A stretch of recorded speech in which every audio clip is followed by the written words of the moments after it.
I need to go this way. 2, 1. We are live. Hi, everybody. It's the private party. All right. So I think everyone will be able to hear us. I checked the audio settings and all of that. So welcome to our little shindig. So I'm just going to say right off the bat, part of the reason I wanted to do a hangout rather than a formal AMA with all the questions beforehand was because I didn't think that I was going to have time to go through everything in detail beforehand. So that's partly my motivation. I'm not going to lie here, but also because I think it would just be nice for us to have a little more of a relaxing time. You noticing a little bit of glare on that? I think, look at Richard is glowing. Am I glowing? You guys see that? Look at you. Look at this glow coming off. Well, that's what I'm talking about. Like, I know, it's kind of a fun effect. Let's do this kind of a thing here. I don't know. Oh. Wow. Yeah, it's a little odd. You are a little glowy. So we have a window, obviously, now you see right in front of Richard. So his look arm is getting a whole bunch of extra light. We're going to do a little fixing here. Let's do this. Let's do this. Knock that down a little bit. I think, boom. Isn't that better? Yeah. I don't know. We'll ask you. Oh, and I think when I got close to the screen, Kirsten was ready to do a little snapshot. She's good at doing. Yeah. Every time I get super close to the screen, which happens frequently, Kirsten's ready. Click. I know, and right? She gets me. So anyway, welcome everybody. Are you going to be on top of the questions? I am going to, since we decided to do this a little differently. I will hang out here with all of you guys. By the way, this is like a regular private party. I mean, these are all the people who are usually here. Just want to say shout out to you guys. But of course, want to say shout out to everybody else who can't be here live. I know the time's not ideal for everyone, and we do our best to sort of make it in this trying to fix the lighting here. Time zone that's fair for everyone. But just want to say welcome, and it's fun for us to see all of you every time. And we got to meet some of you in the VIP AMAs who we've seen around for a long time. Now we know what you look like. And this could be dangerous for you. No. It was a great pleasure getting to meet you guys during that. And this is fun. So can I just jump in and talk about some of the things that were important in these last few days? We've actually had a very big last several days in ufology. And from what I've heard, I haven't even looked, but I heard from Jimmy Church that there's a whole mess of people who are trying to beat up on me in public. I guess Billy Cox mentioned me by name. Mm-hmm. I'm sure Greenwald indirectly, and who the hell knows who else. As I told Jimmy the other night, because he called me up and said, Richard, I want to talk to you. I'm going to defend you on the show. I'm like, defend me from what? And it turns out that it all has to do with the new information or the new piece that came out on the Thomas Wilson document and Thomas Wilson's recent very vociferous denial of anything. So it's come up in the news, and there are people who... Because we expected him to say, yes, I did that. Yeah, that's the thing. Like, you just, honestly... I did that. It makes me want to just roll my eyes and just shake my fist at the heavens and think, is there actually this much rampant stupidity that just dominates so many of these people? And I hate to use the word stupidity, but I don't know what else can describe it. If you're investigating a crime and your chief suspect is this one person and all the evidence points to this chief suspect, and you go then ask this suspect, hey, did you do it? And they say no. And you just say, oh, okay, great. I'll just walk away now. Like, that's the attitude that some of these people have. And I'm astonished, honestly, at the, I mean, do you want to say naivete? Do you want to just say stupidity? Do you want to just say cement-headedness? What is it about these people? Hey, I just want to acknowledge this. Owner, I don't know if that's how you say your name or not. Welcome. I haven't seen you here in the chat before. Have you had a chance to watch Grant Cameron's podcast today? He openly praised Richard for risking his reputation to back up the Wilson documents. Well, I hadn't, although I'm in communication with Grant. I'm probably going to chat with him soon. I appreciate that. Thanks for telling me. To me, it's not a risk to my reputation. Like, that's the thing. Never in my life have I been more certain that I know that I'm right. So I mean, I could have the entire rest of the world yelling and screaming at me, which it's not the whole rest of the world, fortunately, telling me I'm wrong. And I would still know that that leaked document is 100% legit. So I'm not worried about it. And it really doesn't matter to me, but I just marvel at the obstinacy, I guess, of some of these people out there who act as if they know what they're talking about. And it just shows me we have a long way to go in this field, and we need to get some smart people in, because a lot of these people are, I'm not going to mention any names specifically, but they are not smart and they are not doing us any favors. So, but there is a good team working together. That's what's wonderful. Well, yes. So yesterday, in fact, I need to retitle the post that I made when my interview with Joe Murgia, UFO Joe, which I put up that day. Kirsten, mention names. She's trying to stir the pot here. So, yeah. Well, what I will say, I don't know what Jimmy Church said about me on the air. Maybe one of you listened. I did not. He said he was going to defend me. And then we got into the whole thing on the Wilson document, and we do not share the same opinion. So essentially on the phone, I said to him, well, look, I don't really want you to defend me if you don't agree with me. I don't need that kind of a defense. Don't defend me because you think I'm a good guy. If you believe that I've got a good point, good.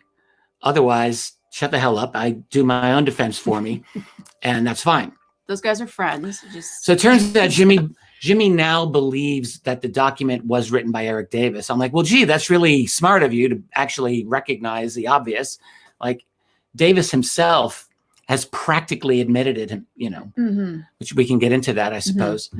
But then Jimmy said to me, this actually blew my mind. I've got to say this. I'm busting.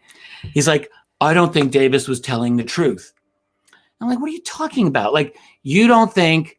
So Eric Davis, who clearly wrote this document, sent off by his team, Bigelow, Putoff, Kit Green, probably Colm Kelleher, who knows who else, Edgar Mitchell maybe himself, goes off and meets with Wilson and writes what? A fake report to psych them out.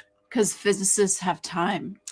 So to do fake reports. I mean, this was something only for a very select group of people. It was never intended to leak out. Mitchell's death was the thing that screwed everything up and embarrassed them as well. And this is why they're now jumping all over themselves to say nothing except Davis, who is so interesting. And I just said to Jimmy, like, what do you think? He's actually lying to his mentor Putoff. Right. There's one thing that a few of us have been looking at that actually wonder, which is the whole thing about the Vegas location, because Wilson has said, I was never in Vegas at this time. And this is one of the things that have been used by skeptics to say, well, it's obviously fake. But you never really know. I don't know if there's a discrepancy there for that or not. But I suspect Wilson probably was there, but it is not impossible that there might have been one bit of factual data put in there by Davis, who's a very smart guy. Yeah, exactly, owner. Not going to give him a fake document. But there might have been one piece of fact that might have been put in there just for deniability. I mean, you never really know with these people. Eric Davis is a very, very intelligent man.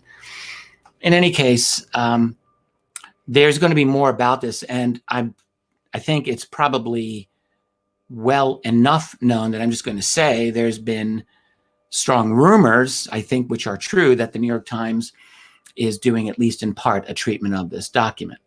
So the real question is, are they going to do a decent job or are they going to do a terrible job? And I'm sure they're going to do a decent job. If they do a terrible job, it will probably just be because someone intervened like last time.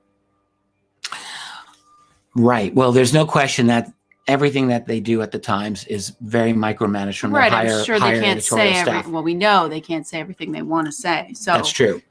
I think if Leslie Kane is working on it, I think she's got the right attitude, and I am quite confident that she will want to do the proper job of it.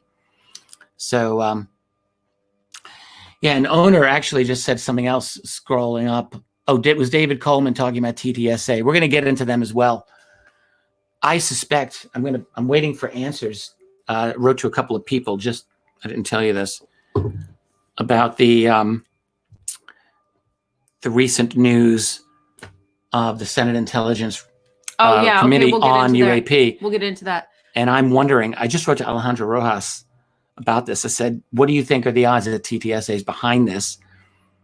And this is what I'm just reading it as I'm reading it now. At least to some degree, if not a lot. He's going to ask Brian Bender of Politico about this tomorrow. He's interviewing him. So I actually thought that Senate bill looked like it could have been written by Chris Mellon himself. I mean, I'm not saying he did, but it's exactly the things that I'll explain it in a minute. Well, it fits that it would be Chris Mellon, but yeah, right. We'll do one thing at a time. It's kind of it's a fun week for the UFO field. And I'm just going to throw one other non sequitur out there. I have been it's been fun, but stressful. Before you tell them what you're doing, right? Because it's fun. I just want to tell you guys, because this is our little private world that we get to have. It's our special thing with, closed group. So when he was having this experience with Jimmy Church on the phone, oh my God, he was just talking about shaking your fist. Like it wound him up. What are you talking about with Jimmy? So much. I mean, you can tell right now the reaction that it's had.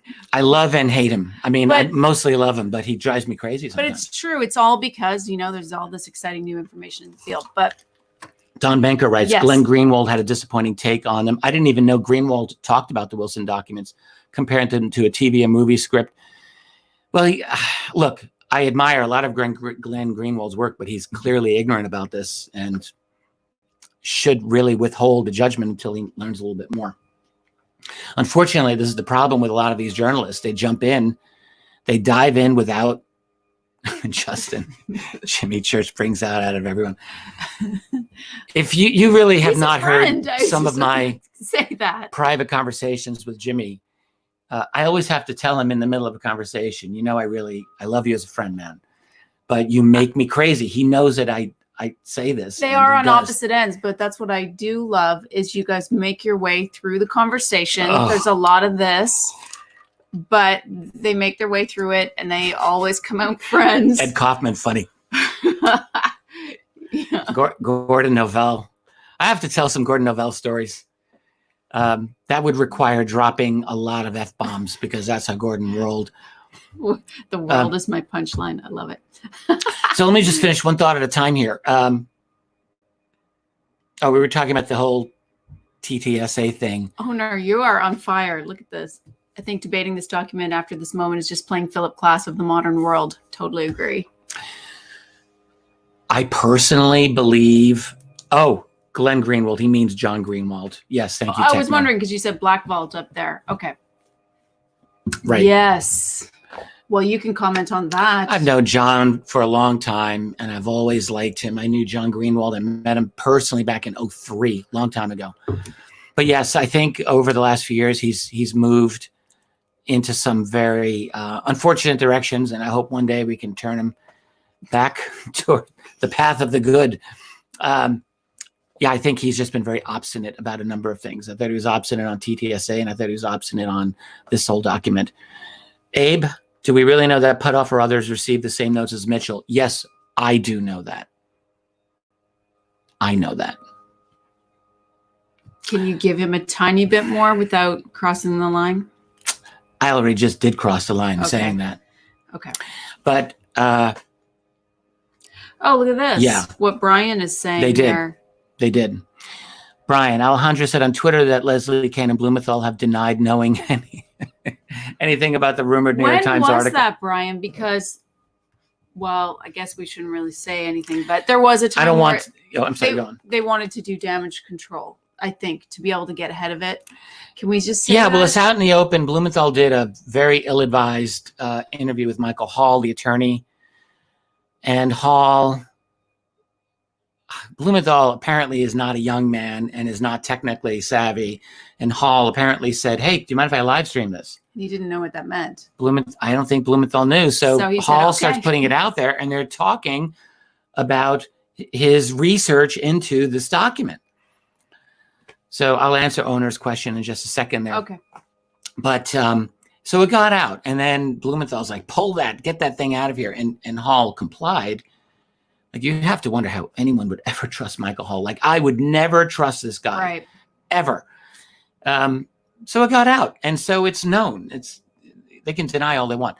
So the document that Davis wrote is 13 pages, but it includes 2 pages of a letter written by Navy Commander Willard Miller to Puthoff and Davis about their request for him to be a consultant for them. This is back in 2002, basically to help them get into the labyrinth of the UFO Special Access Program world, because they knew that he had some knowledge of it. So it's actually 13 pages of Davis's notes, 2 pages of this letter by Willard Miller, which he has allegedly denied.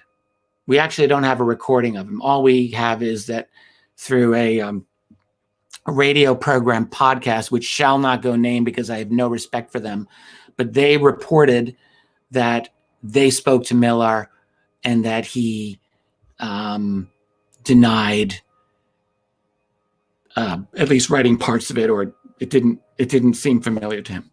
So that's his so-called denial. So there you go.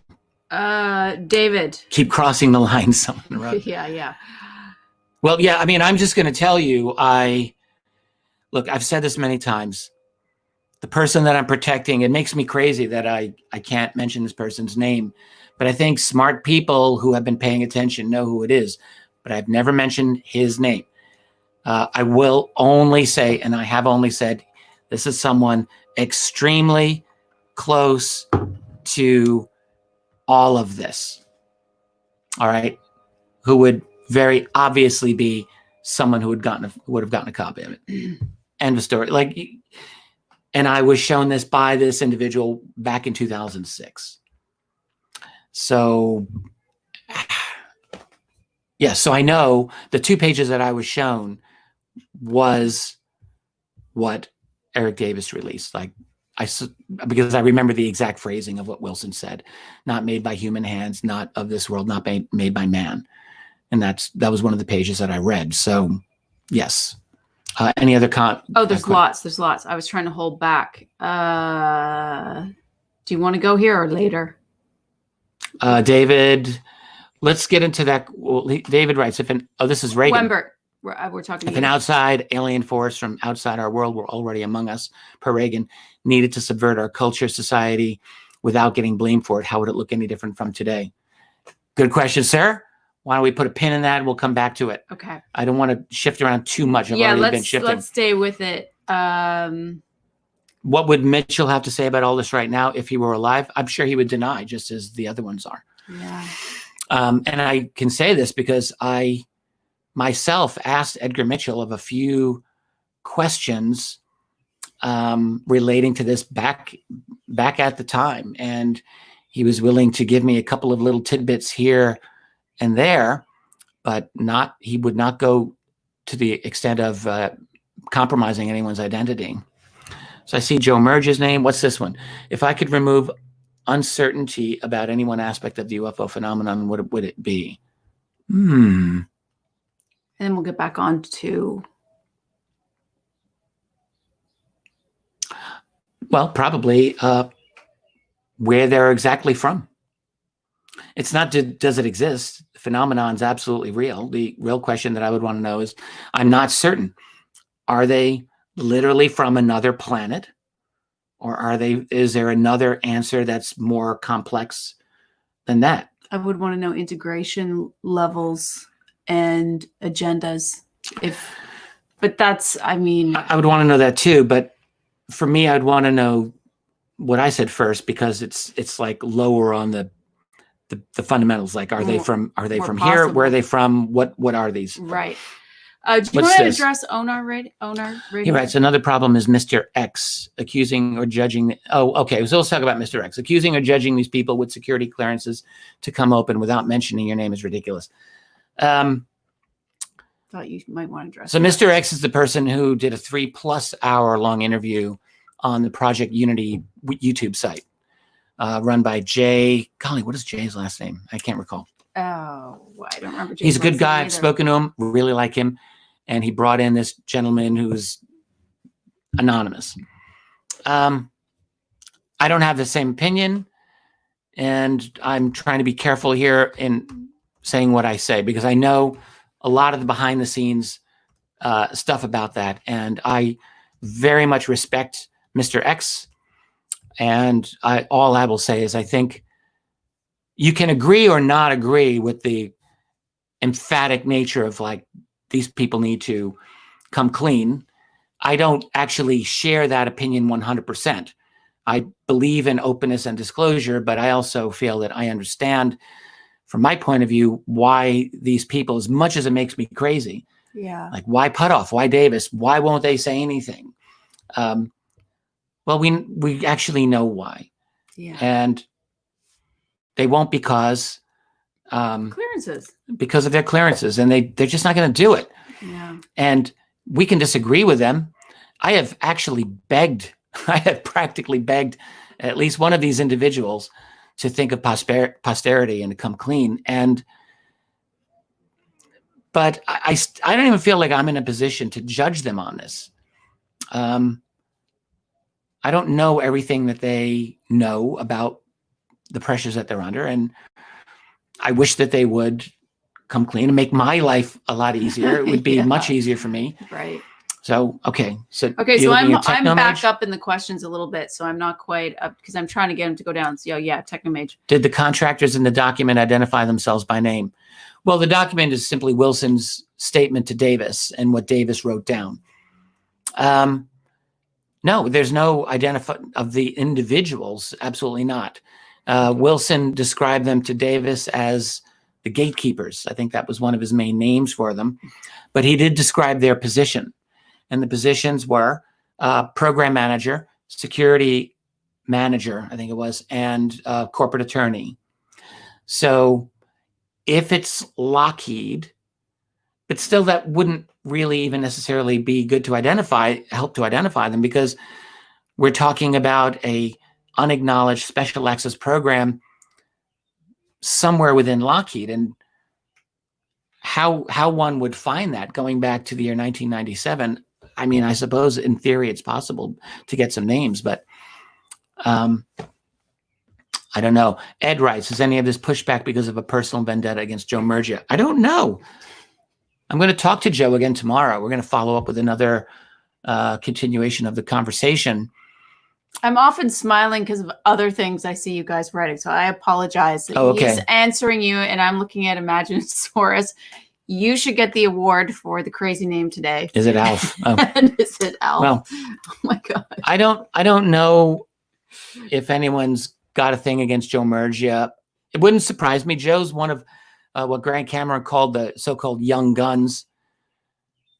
Although Joe's like almost my age, so I don't know how young that would make him. But anyway, he's doing very good work. And yes, I can imagine that there's probably people who are out to get him, but I don't know about any personal vendettas. David asked, what's the best way to get the Wilson docs into the mainstream awareness? Well, frankly, if the New York Times or some other similar organization of that caliber is able to do at least a non-catastrophically bad treatment of it, then I think that's a start. Owner says, we got the name, Richard. You're like Davis. No comments, but get the message. Yeah, for sure. Techno. Yeah, it's, I'm not going to say no. I'm not going to say yes. But it's someone who's obviously in that whole circle. And I'll just give my, and Putoff himself kind of acknowledged the interview happened back in February using typical language for plausible deniability. Absolutely true. And when Putoff gave a lecture in Virginia, was it West Virginia? Where the heck was it? Chantilly? Can't remember. He gives a lecture in February, and which is unusual for him to give an in-person lecture. This is just before the whole world turned upside down. Yeah, right. And was it that recent, or was it? It had to be that recent. It had to be in 2020. And or was it the end of 2019? No, I think it was early 2020. So he's answering questions, and someone asked about the Wilson document. and mentioning me and just saying Dolan described it as the UFO leak of the century. And so Puthoff's answer, I mean, it was from a poor quality recording. That's one thing, but you can hear him, and he's essentially stating, he seemed to be acknowledging that it was written, that it was actually real. And I wrote to him almost immediately after I learned about it. And he said, no, I wasn't doing that. I was restating the question. Right. So that's his deniability. You know, I talked with Joe Mergia on our interview. If you get the chance to watch it, I've got it posted here. And we talked a little bit about it. Mergia thinks that Puthoff was just giving a little bit, but taking away. It's his style, actually. It's what he really does.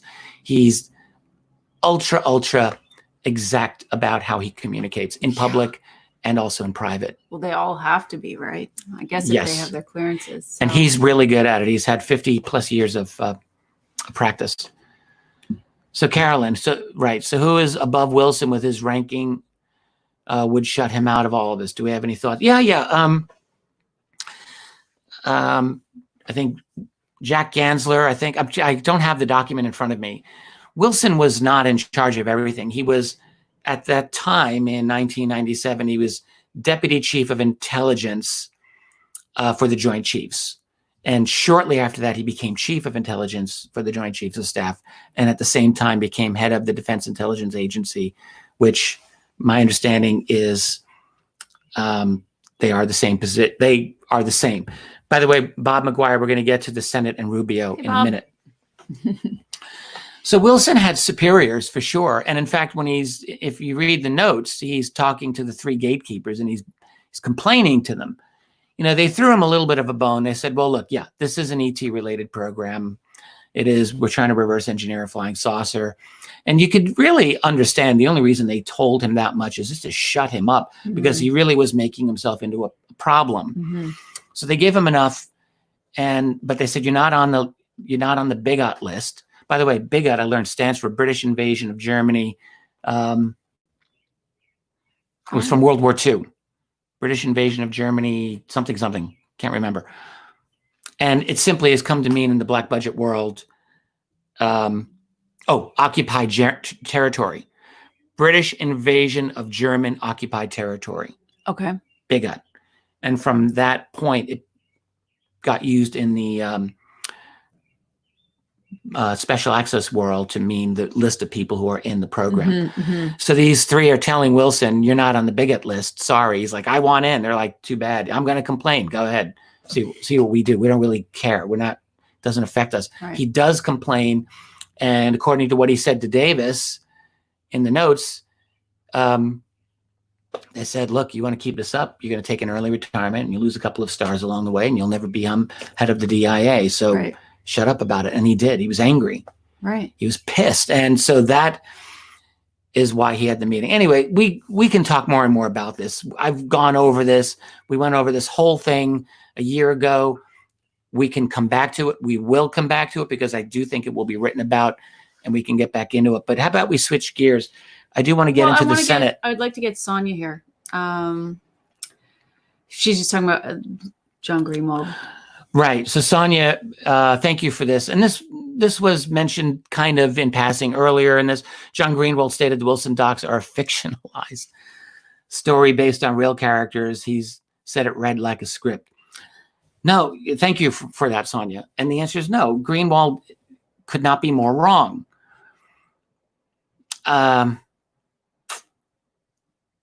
Who is the fictional author? Who's the author of this fiction? No one's asking this question. Greenwald's not bothering to speculate. Billy Cox apparently is not bothering to speculate. None of the other deniers are willing to speculate. At least Jimmy Church acknowledges that Davis probably wrote it. Yeah, okay, that's good. Does Greenwald not think that Davis wrote it? Who is he thinking? This thing was shown to me by someone very close to Davis in 2006. All right.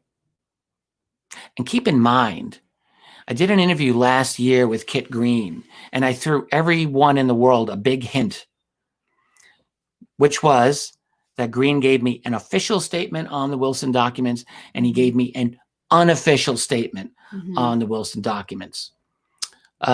Someone says the author is Richard Doty. No, the author is not Richard Doty.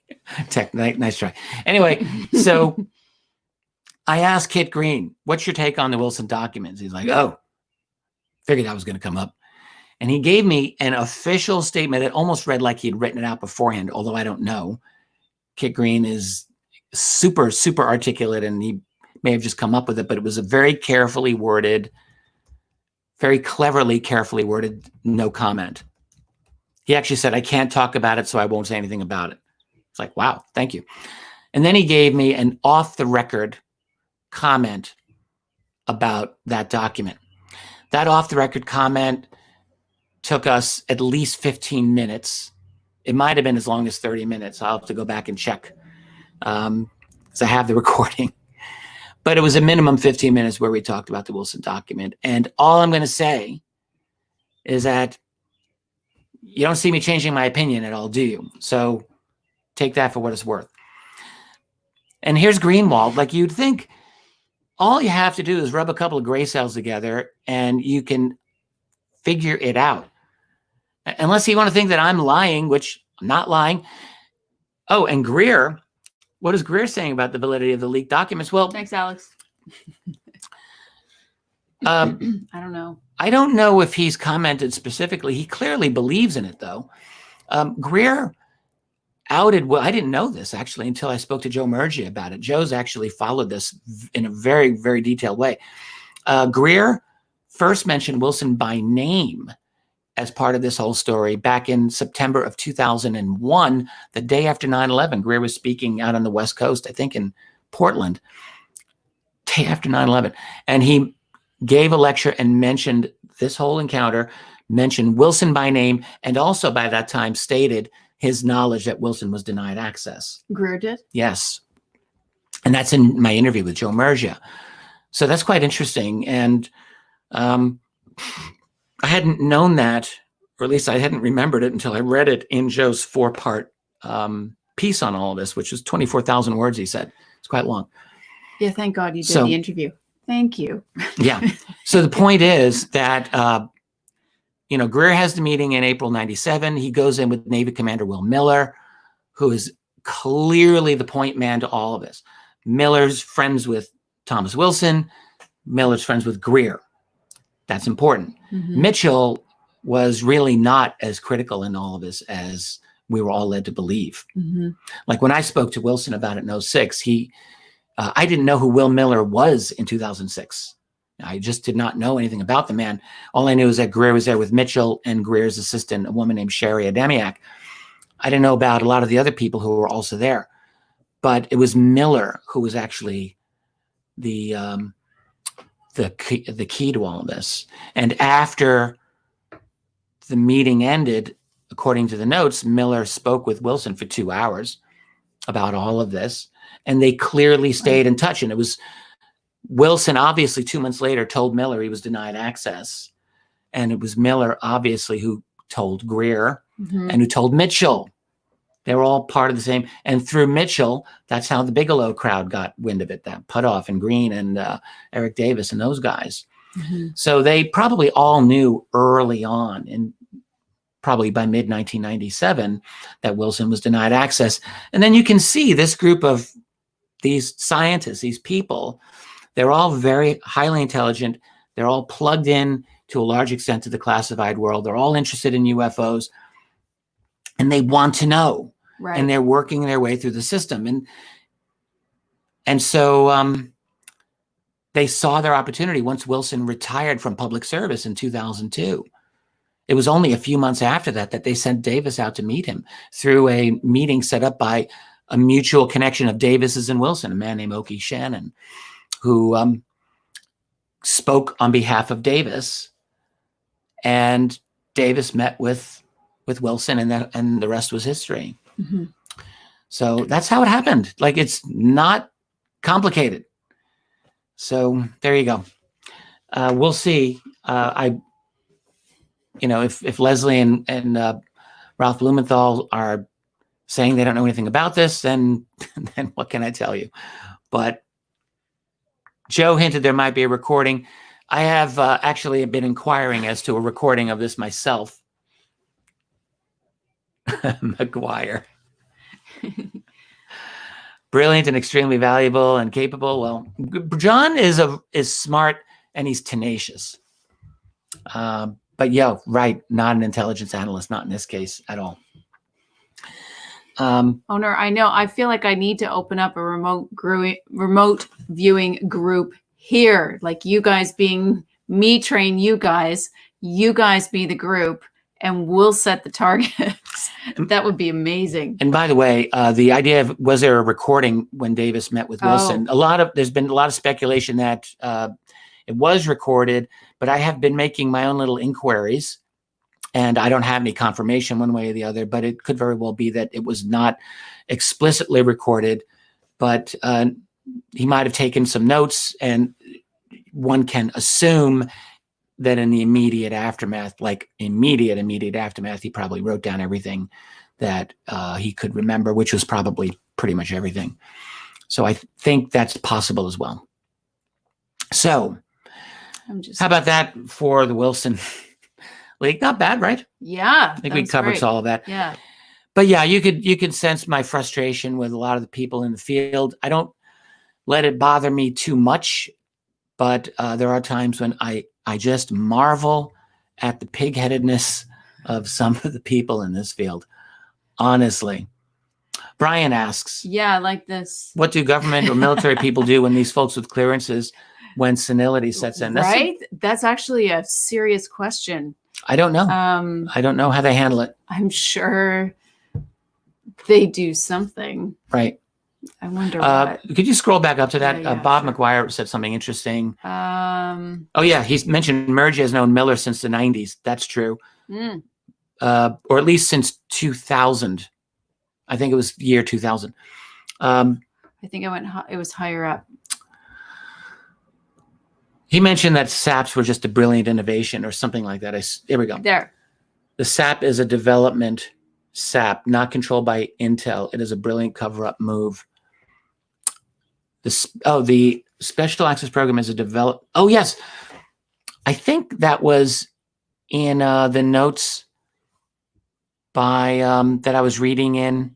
Was it Merja who had that in there? It was very interesting. And I hadn't really thought much about it. So yes, very smart ways of covering and concealing this from oversight. I can't remember where I read that. King, Rob. Stick to your guns, Richard. The truth will eventually come out. Yes, I believe that. And this is the one issue in ufology in all the years that I've been engaged in this subject where I would have to say my confidence level and where I'm at is at 100%. And I'm like, you know what you know. And it kills me that I can't say everything that I know. And frankly, if I were to say everything I know, it probably still wouldn't convince some people because that's just how some people are. But I think it would probably convince a lot of people. Mm-hmm. But I'm just not going to do it. So I'll get beat up by people who want to beat me up. And Techno, who is this Merge character? Joe, his name is UFO Joe. Oh yeah, and because he just sort of appeared on the scene all of a sudden for a lot of us. I had never heard of him. He's either. He's one of Grant Cameron's so-called young guns. That's good. So there's a group of guys. There's Danny Silva of the Silva Record. There's very, very, very smart Juliana Marinkovic, who's Croatian. I think he lives in the UK. There's Joe Mergia, who's out in California nowadays. Mergia's from Long Island, like me, though. Can always tell when I'm with one of these guys. There's James Iandoli, who has a really good YouTube site called Exploring the Phenomenon, or what is it? It's very good. There's a few other of these fellows, and they're all engaging the phenomenon is what it's called. They're friends. They work together. They talk together. They're smart. They have a lot of energy. They do a lot of conversation together, and they've got various, like Joe's got his blog site, Danny Silva's got his blog site, James Iandoli has got a great YouTube site. So These guys are on it. Grant calls them the young guns. Yeah. That's almost as good as the nickname the aviary that, Bill Moore came up with in the 80s to describe those other guys. Right. These are the young guns. Anyway, I want to be a young gun. Anyway, they're young guns. Just called you that, Richard. You're a young gun. That's Thanks. funny. I haven't felt like a young gun all day. Yes, and Bob just wanted to acknowledge Project Unity brought us Mr. X and much else. Yes. Very true. In my view, Mr. X is like a young gun too. I can't give up his name, but I think Mr. X is a very brilliant analyst. I'll just leave it at that for now. But anyway, so Joe Murgia is one of these guys, and he goes by UFO Joe. Turns out Joe's been engaged in this subject since the 90s as well, about as long as I've been. Turns out also that we met each other back in 2003. I don't remember it, but he remembered it, and I signed a copy of the book. You need to remember every single person from every...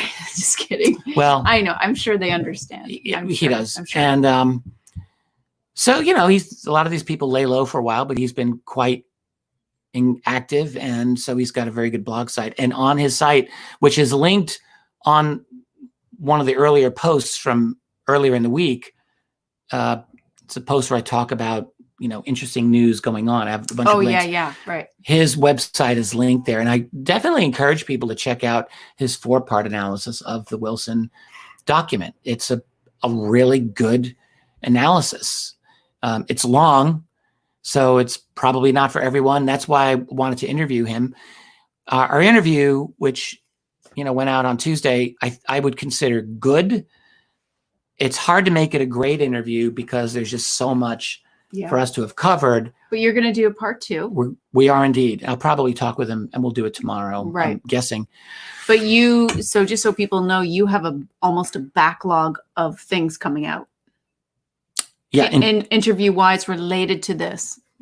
Yes, absolutely. So there's a few people I want to be interviewing. All the people we were just talking about. One of them is the legendary Mr. X, and another one is going to be Danny Silva. I talked with Danny, and I want him on too. So we're going to have a lot of interesting people to talk about and talk with. So, okay. Just want to say hi to everyone. Everybody who's here. Just want to give you guys a shout out. And again, everyone who can't make it live but is watching this after. Yeah, no, for sure. I'm trying to stay on. I'm being chat dad. It's being chat dad. So I want to talk about this. This is the Senate Intel Committee. This is the War Zone. Did a good piece on this just the other day. Joseph Trevithick. Don't know him. This has been written up. Actually, Danny Silva broke this on his site on the Silva Record. So you can go there. But this is a good analysis. I look forward to you guys talking. I look forward to you talking to Mr. X and everyone. But you and Danny Silva, I look forward to as well. Danny Silva. I'm a fan of all of these guys. Just as an aside, I will say, for years and years, I would just ask myself, I'm a mature gun, middle-aged gun. Yeah. Just see, this is why sometimes you'll be talking away and I'm just watching what people are saying. Look, the young gun days are over. But I'm still a gun. Still got a gun. Oh my God. I used to wonder, where is the next generation of really energetic UFO researchers? Where are these guys? And now we're starting to see them. And I'm very happy about it. Yeah. So, and I think there's more. I love this Top Gun, young gun. I want to talk to Deep Prasad at some point soon. He's been waiting for me to get back to him. He's another young gun. And I think he's a very interesting guy as well. There's so many cool things going on right now. Absolutely. Honestly. And it's really tough because you start digging into, I know we were digging into Lou Baldwin and then we were digging into Charles Hall and enjoying all of it. And there's so much going on. And right now I'm digging into Gary Nolan. I can't, Kirsten, that's your fault. You gave that to me and I just can't stop. And actually, but I'm very happy about it. We're going to talk about the Senate thing in a minute, but I've been reading. I kind of stopped him from talking about this before, but this is a fun thing for us to talk about. From Scott Santa, one of our members, this book and this book. Amici Zia. Yes, thank you, Friendship Scott. Case. Thank you, Scott. So yeah, seriously, my man, I appreciate it. No, I I'm just- happy, Kirsten. I hadn't read Scott, who's a wonderful friend who has supported me in so many ways over the years. Years ago, he started sending me a large number of old UFO journals just for me, and I was like, "Thank you, Scott." So he sent us another care package a number of months ago of more UFO material, and he just sent these 2 books to me. They arrived about a week ago. Chat Daddy's back. Yes. On the friendship case, which I'm sure a number of you have heard of. It's a contact case. And as such, it's one of those cases where you think, okay, is this something we're going to believe in or not? What's the deal? I'm laughing because Scott always asks this, whether it's in the public YouTube chat or private YouTube chat. And then so he was in one of the private AMAs. So he was in the sort of Zoom, and I'm like, I know exactly what you're going to ask. The man has an obsession. He's got an obsession. However, so he sent Richard these books, and Richard was digging in, and now we're probably going to do a follow-up on this. So Scott, I'm really glad. This sounds so interesting. I'm glad you persisted. I'm going to say a couple of things. So the author of this recently died, Stefano Breccia. He wrote 2 books. Friendship case. I'm not going to do a whole detailed description of this, but it is said to have taken place on the east coast of Italy off the Adriatic Sea for many years, starting in the 1950s through the 80s, possibly longer. I don't know. And Stefano Breccia is one of the key people involved. This was him on the back there. I'll say this. He's a very intelligent, very erudite man. So on that basis, I enjoy reading him. And it is a case of ongoing contact with completely human-looking ETs. Some of which, as I remember from my previous dive into this case, are not of normal human height, but many of which are. They could totally pass as human. To the extent, I think that in the foreword by Roberto Pinotti, some actually are said to have intermarried with us so they can breed with us. So you have to wonder, okay, are these just actual people or are they ETs that look like people? Who knows? I will say this. I've enjoyed reading it.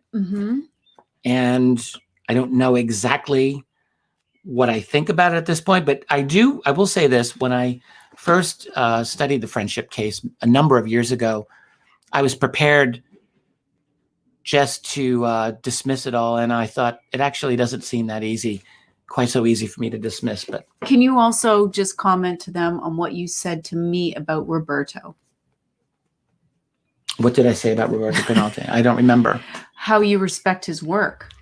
Oh yeah, well he's Italy's most senior UFO researcher for sure, and he's actually a very scientific person who's debunked a lot of other contactee cases, like the Rael case and a number of others. But he was actually pretty upfront about this case, and he knows everyone connected to it. He was very good friends with Stefano Breccia, apparently, and he said, "Look, I stand by this."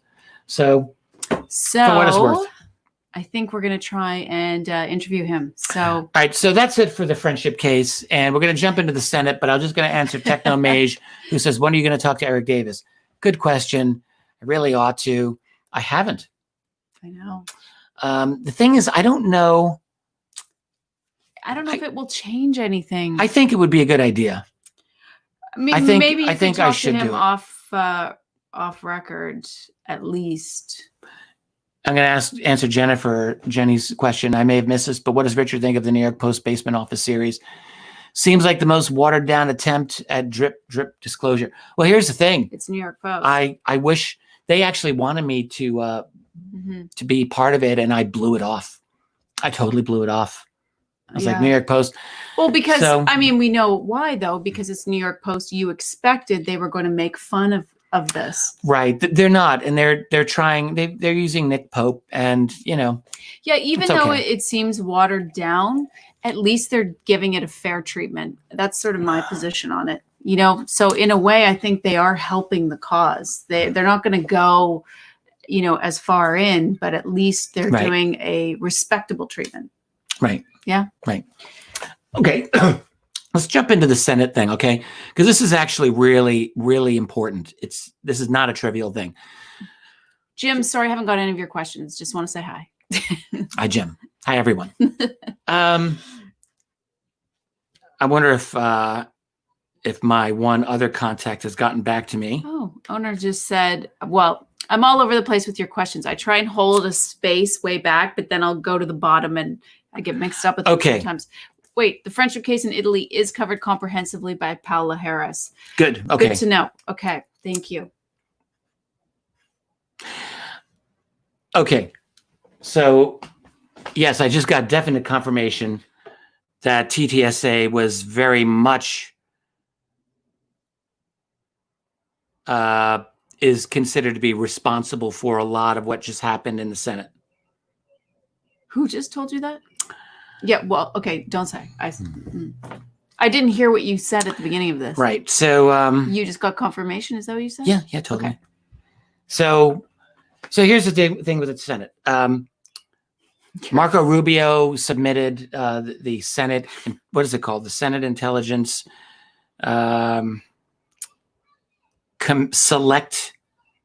Senate Select Committee on Intelligence. And essentially it's like their proposed budget for the next fiscal year, for fiscal year 2021. And in this bill is a very explicit, proposal, request, demand, whatever it is, it's in the bill, for the committee to be briefed on UAP, UFOs. I'm going to read a little bit of this. So, okay, good. So they want this is in the war zones piece here, a detailed analysis of unidentified aerial phenomena, data and intelligence reporting collected or held by the Office of Naval Intelligence, including data and intelligence reporting held by the Unidentified Aerial Phenomena Task Force. That's in the Navy. This is not really known about previously. 2, a detailed analysis of unidentified phenomena data collected by geospatial intelligence, signals intelligence, human intelligence, and measurement and signals intelligence. And this is what made me think of Chris Mellon of TDSA, because he has been talking about this ad nauseum for a long time, saying like geospatial intelligence needs to be coordinated and organized. He said, look, we've got all the data here. We've got the equipment. We've got the data. Like, why are we not organizing this in any comprehensive way? So he wrote a public article on that. Yes, he did. It's on TTSA's website. Yeah. And it goes on, a detailed analysis of data of the FBI, which seemed to come out of nowhere. I mean, we know back in the 40s, the FBI investigated UFOs for Hoover, but it's actually overlooked that the FBI recently has been looking into UFOs over some alleged airspace violations. FBI did an investigation of the observatory out in the Southwest that had some bizarre event that's still kind of unexplained. So they got the FBI in here. Identification of an official accountable for the process described in paragraph 4. In other words, they want the name of someone to be on point to talk about UFOs for them. And more. I mean, this is all right here. It's a fascinating bill. And I know that Brian Bender of Politico was talking about this, and it might have been Joe Mergia was asking Bender, so is this likely to get passed? And Bender said, well, these bills usually go through without a whole lot of, changes to them. There's nothing, there doesn't seem to be anything pointing to that this is going to be problematic. So this is actually a really very big development, in my opinion. And I think, I asked Alejandro and I asked someone in TTSA, to what extent is TTSA behind this? And Alejandro, who's very close with them, says, absolutely. And then he says, I tweeted with a guy who was in the know. I think he was an intelligence guy, a big fan of ATIP. He says it might have been Mellon. couple of people told me it was, but he doesn't know for sure. That's always been my guess. And I think for sure Chris Mellon was probably very much instrumental in pushing this through. So Bob says, Rubio proposes to add to the Intel budget. Has to be passed SSCI, I'm not sure, Senate Select, Committee on Intelligence, and then the Senate, and then the House, and then signed by the President. Long path. Well, thank you, Bob. Bender thought it was not going to be a big deal. So maybe he's wrong. We'll see. Here's the thing. If it gets cut out of the bill, we're all going to know. That'll just be another big news thing for us to scream about. The fact that it's in at all, though, is, let's just not deny it. Cool. It's a significant development. And I should have mentioned that to Jimmy Church the other night on the phone with him. Like, you just think they're completely useless. They are not useless. Say what you want, whatever you think their motives are. Like I like to say, we're not angels, we're human beings. So we do have human motives, not angelic motives. But nonetheless, I think it's a very, very positive development. And not that I expect a whole lot. And one of the other things that's important about this is that they want the information coming to them to be non-classified. So that is, at least in theory, available to the public. I mean, we'll just see how much comes out of this. And yes, we're talking about government. We're talking about the Senate. We're talking about intelligence community. How much information is really going to come to us? Who knows? I don't know. But we haven't had anything like this since the days of Project Blue Book. It's been more than 50 years since we've had a publicly known government agency responsible for providing current UFO information to the public. Mm-hmm. Like, this is the first time in more than 50 years where we've had this possibility. So, as Bob says, it's not a done deal, but yes, Active Guardian. Yeah. Yelling, interview Davis, historical record. You're an historian. Yes, sir. You are right. Thy will be done. I will find Eric Davis. Did Philip Corso know about the friendship case? I'm quite sure he did. Philip Corso knew a lot of the Italian ufology people. He was very good friends with Paola Harris, actually. And Paola is all over the friendship case. So I'm sure if for no other reason than that he is familiar with it, was familiar with it. Yeah. And Bob, yes, you're a young gun. Top Gun. Bob? Yeah. Hell yes. Okay, so there's that. I'm glad we got into that a little bit. What else we got? Well, we got some noise outside. I don't know if anyone can hear that. I don't know if you guys can hear that. Do you want to go back to Wenbert's question earlier? Now we're calling you Wenbert.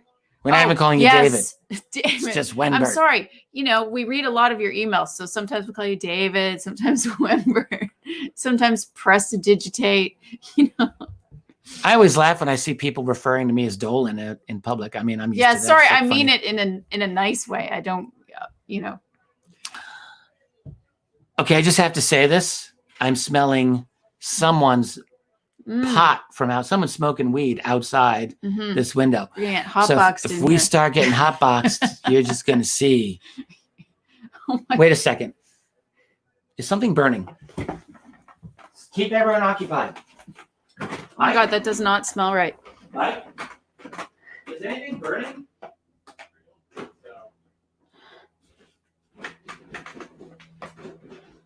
Smells like it's actually right here.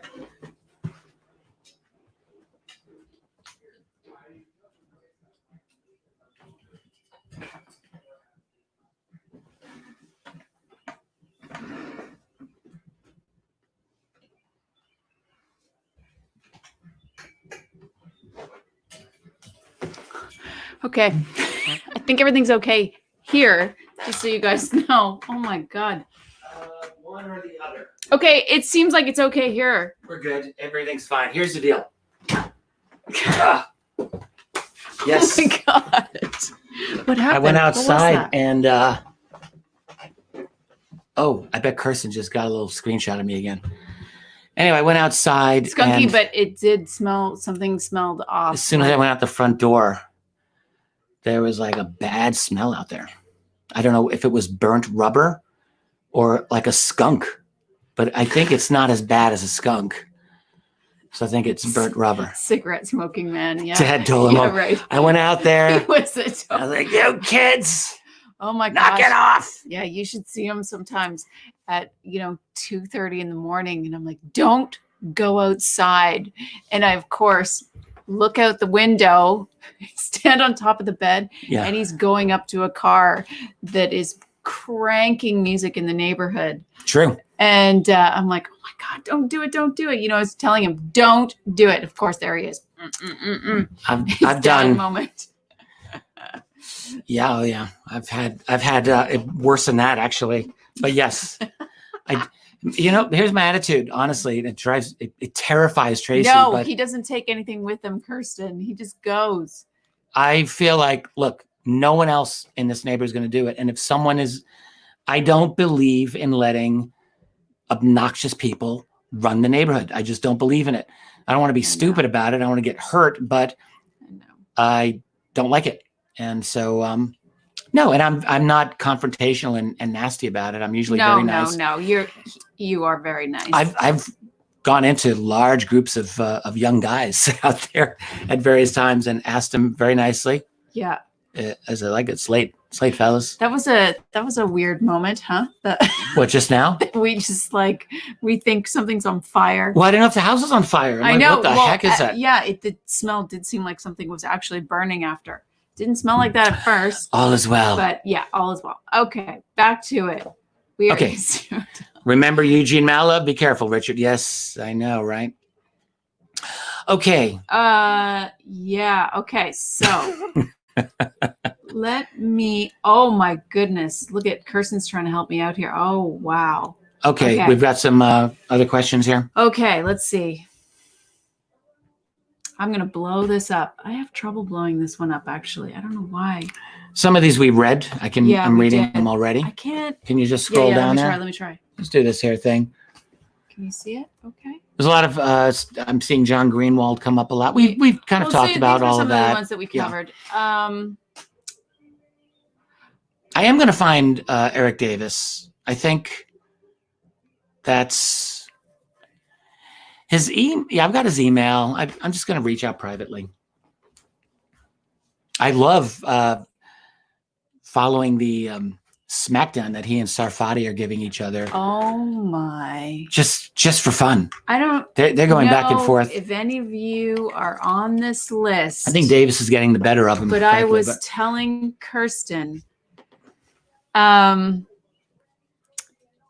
you should see this smackdown. Jack Sarfati puts whoever he wants on his mailing list, and he badgers and is so mean to everyone, and people beg to get off the list, and he loves to attack Davis. It's like this rivalry going back and forth, and they just fight constantly. I asked to be put on the list. I actually wanted to get on there.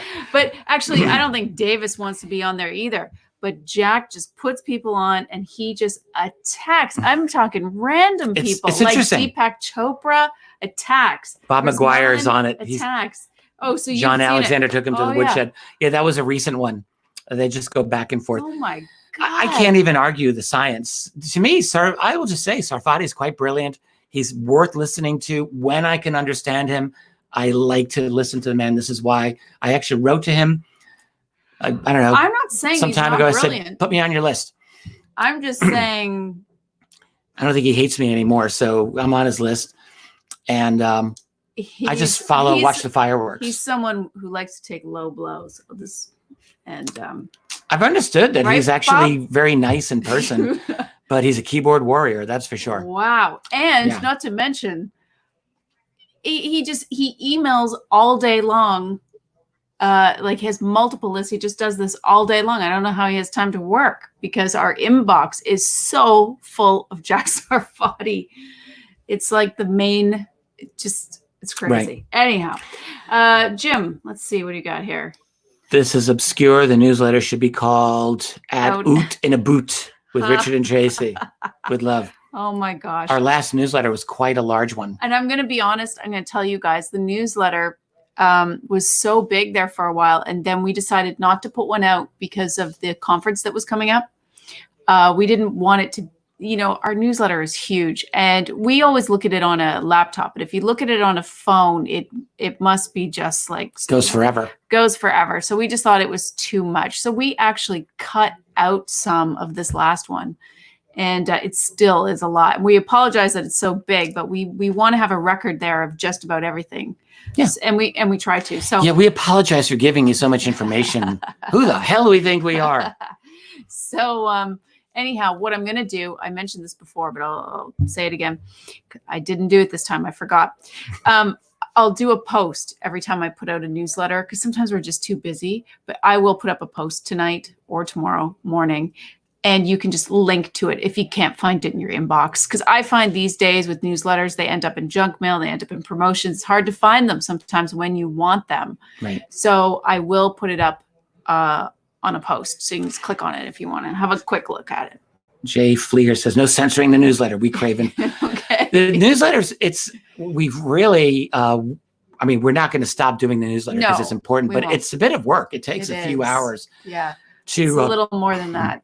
Organize it and put it together. And we hadn't done it in such a long time. Yeah. So it took extra. Yeah. I have to write all of the quick little blurbs. Tracy puts all the other stuff together. It's a lot of work. So we do a 3-parter. So I will put everything together and then he has a little writing part. And if I can't get him, I can't always get it out because after he finishes that, it comes back to me and I need to polish it up. I think what I'm going to do in the future is I'm going to write those pieces out beforehand. Like whenever I post anything, I'm going to have a short little blurb for you for the future. So we can hopefully bang it out faster. But it's nice. It is nice to have a way. I mean, I know it's really long for some people who don't really like it, or if you use your phone and it's just too much, but just know that it is Who's going to complain about it being too long?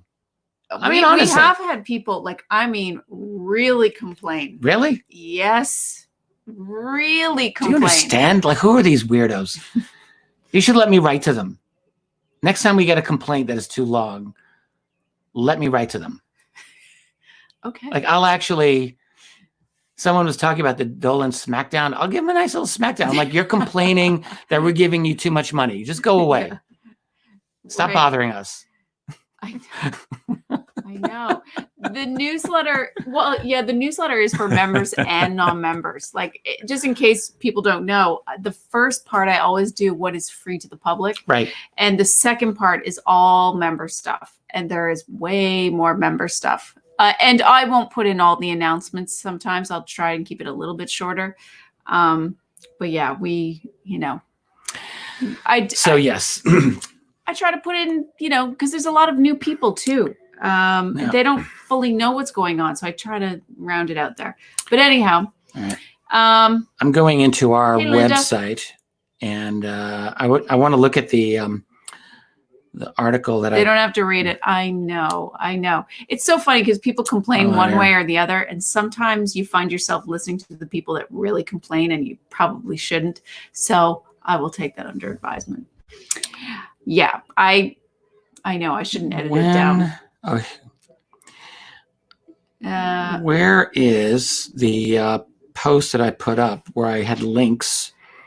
Kat says there's an astrologer who says there will be some big disclosure this year. Actually, yeah, there is an astrologer who says that. I saw that as well because one of our members sent it. I don't know if it was you. And it was kind of interesting. Really? You saw it too. It was kind of interesting. It's just that we saw it quite a while ago. They had pieced together all these different things, and a lot of what it actually sent me down this road where I was listening to a whole bunch of astrologers. I don't usually do this, but it got me curious, and they were all sort of predicting this big thing. But she had,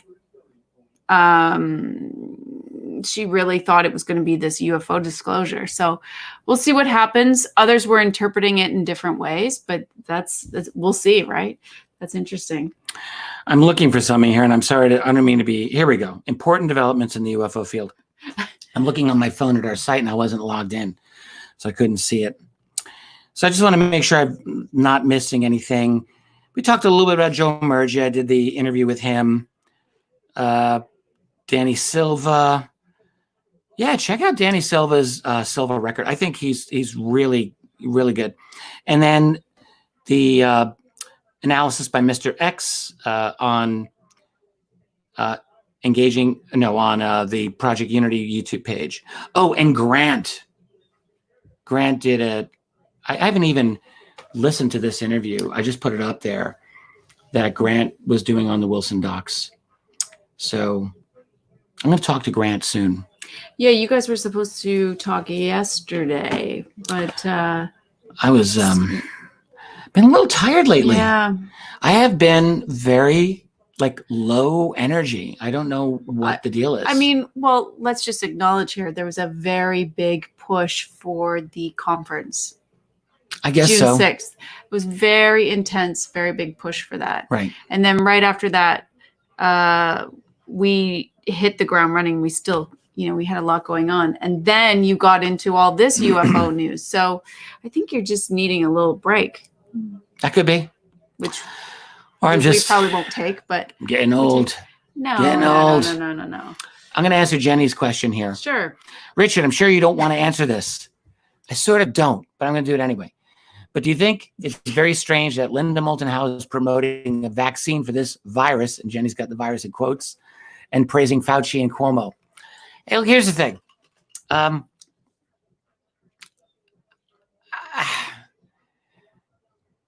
don't even know what I'm thinking about the vaccine thing. Like my attitude is, I don't see how anyone's going to get a way to avoid the vaccine for this.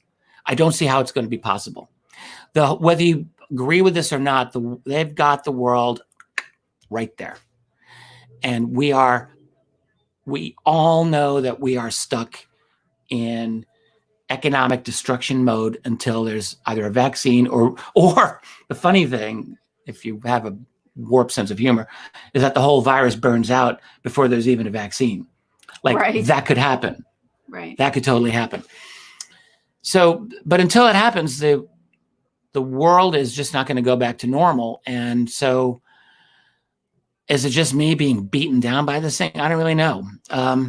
But in Linda's case, Linda has been very consistent over the many, many years. Like when H1N1 swine flu was making the rounds 12 years ago, Linda was very concerned about that. I remember talking with her back then. I was completely indifferent to that whole pandemic. Didn't bother me in the least. But it was a concern for Linda, and her politics. I'm not going to speak about her politics. That's her thing. Yeah. And we were going to try to avoid politics. I did my whole analysis of the color revolution model a week ago. I stand by that 100%, but we don't need to get into the whole thing because it divides people right now. My statement's out there. I will be coming back to it. I can guarantee you. And I will say this, you watch and wait and be careful on the 4th of July. It's only a little more than a week from now. And my great fear is that you've got two sides of this country now that have polarized each other. They've done it to each other. And the 4th of July is going to be the ultimate triggering event. And I'm just dreading what is likely to happen. So, and then that will itself cause another spiraling because something could happen that will then be a cause for either the right or the left. And it's like, fine, just go right down the freaking toilet after that. Be like, go watch Hotel Rwanda. If you haven't seen it, go watch Hotel for Rwanda. So Nick is asking. Thank you, After Guardian. Nick. Yeah. What do you think about what Trump said about Roswell? Did I miss what Trump said about Roswell? I did not hear it either. I feel like I've been out of it. Sorry, I'm going to have to catch up. Kat says, I worked for Fauci for 13 years. Don't be afraid of vaccine. Okay, thank you for that, Kat. Appreciate it. I've never been a vaccine person ever. Techno, great job triggering a whole bunch of people. Yes, I'm sure I just did. Right. I know. Isn't it a weird thing though? Like we're at a point, and I'm going to leave it from here. I promise we're not going to revisit politics, but like, how did we get to this point in our society where we cannot talk like about this at all?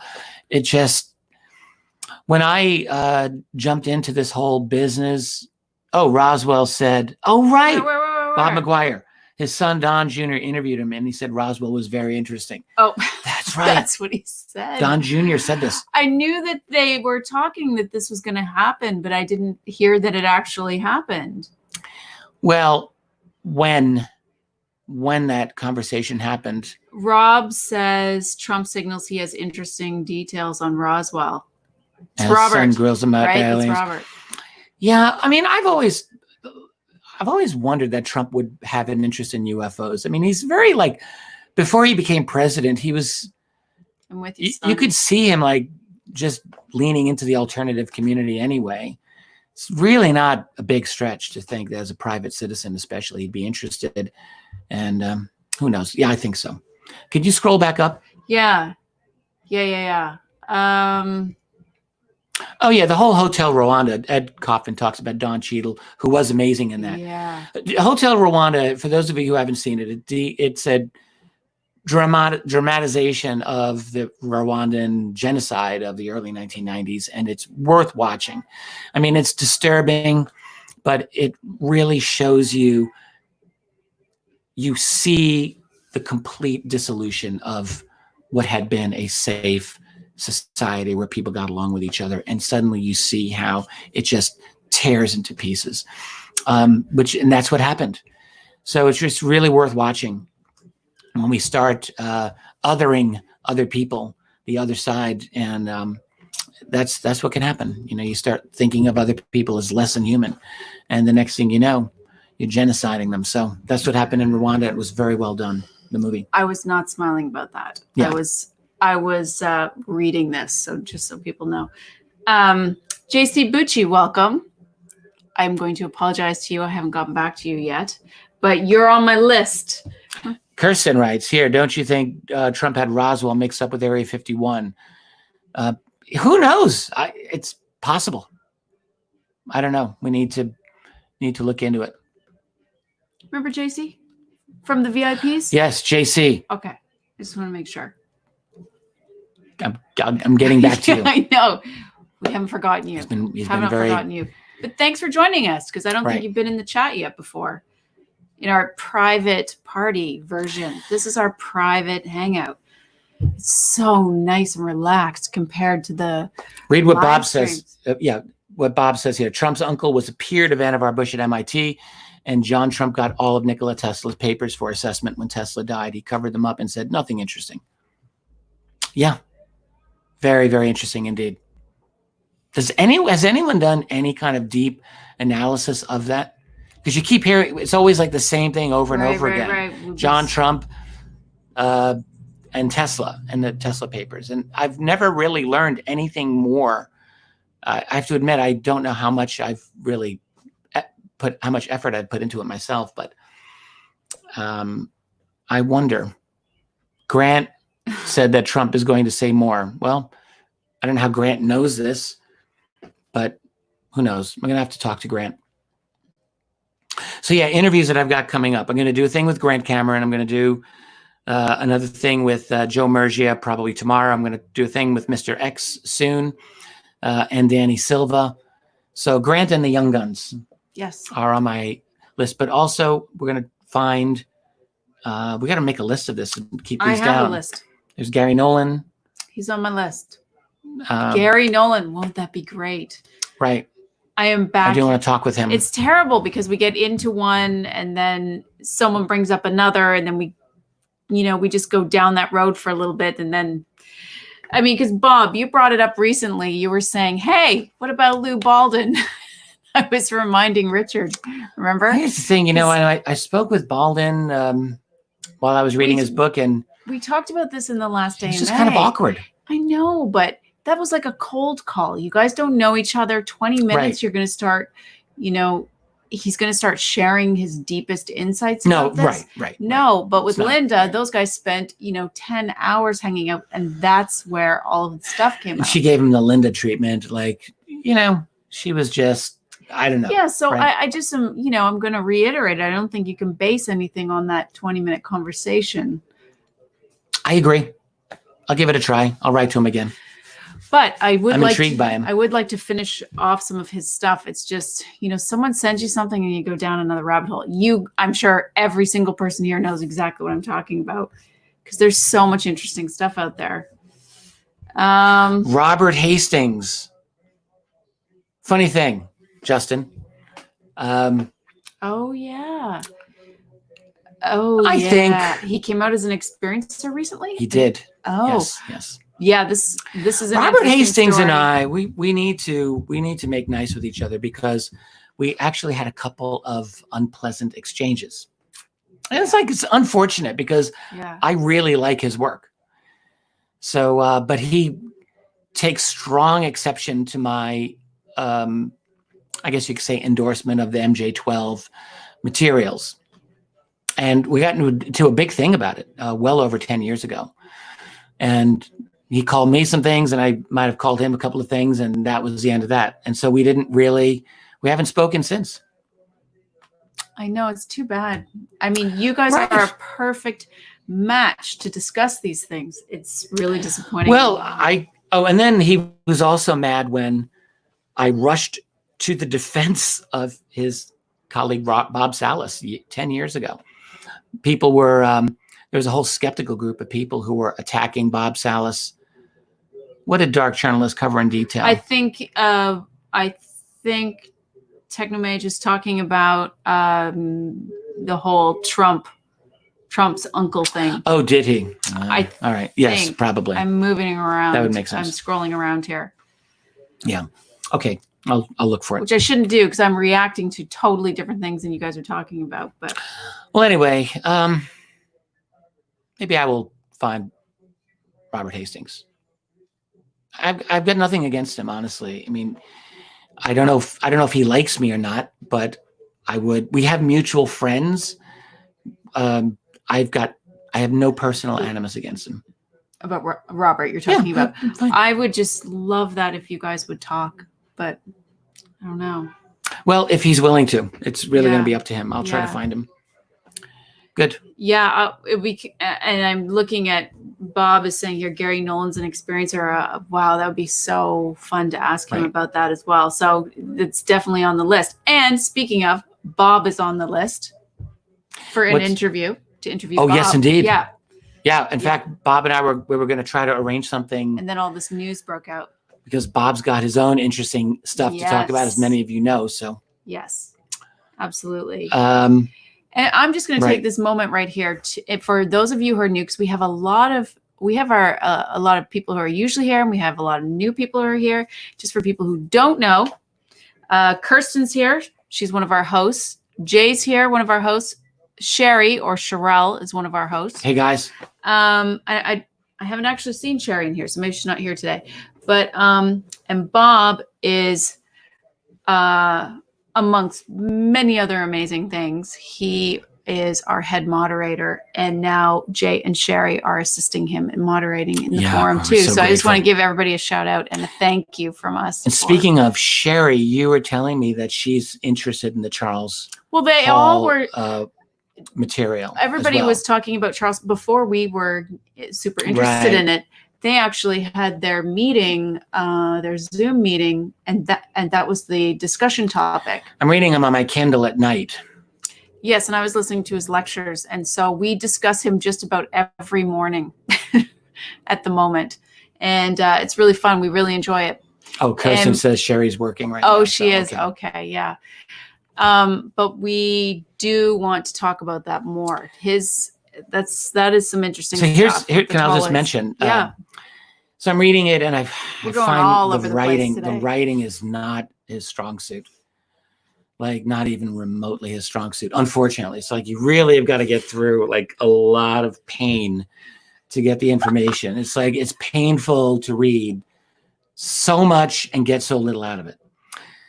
That's problem number one. But we've all got our own unique personality. That's and right. I think he has you have this insight. Charles Hall has a unique personality, and he just records everything, no matter how irrelevant a lot of it is. And it's in there, and you're just like, okay, please get to the point here. So I find myself impatient when I'm reading his book. But the thing, I woke up this morning with my first thought about what seemed to be a great implausibility about his book. And I'm just going to mention this to these guys here. But it's not necessarily an implausibility on thinking about it, but it seemed. And it's the fact that he describes these tall whites. Now, they're 6 feet tall. They're very thin. He's talking about Charles Hall. Charles Hall, yeah. And their ability to run at speeds that he believes he calculated to be something on the order of 30 to 35 miles per hour. Now, just to put that in perspective, the world's fastest human being, Usain Bolt, doing the 100-meter dash, is running at just about 22 miles per hour, like just over 22 miles per hour. All right. So these beings who are 6 feet tall, bipedal, just like we are, same basic body plan, as maybe there's little differences. Somehow they're able to leave Usain Bolt in the dust. So the question that I have is, like, I woke up thinking like, this sounds like BS to me. I'm not going to lie, because like you were saying, well, they're aliens, but I'm like, well, no, that's not what I was saying. I was saying there was more to the story that you hadn't got to yet. Okay, and we'll get to that in a second. Okay. But yes, Dawn, that's it. You've got your basic 28 miles per hour. He must only be able to hit that even at a very, very short burst. But anyway, yeah, for the 100-meter dash, he's doing like 22, 23 miles per hour. But what's my point?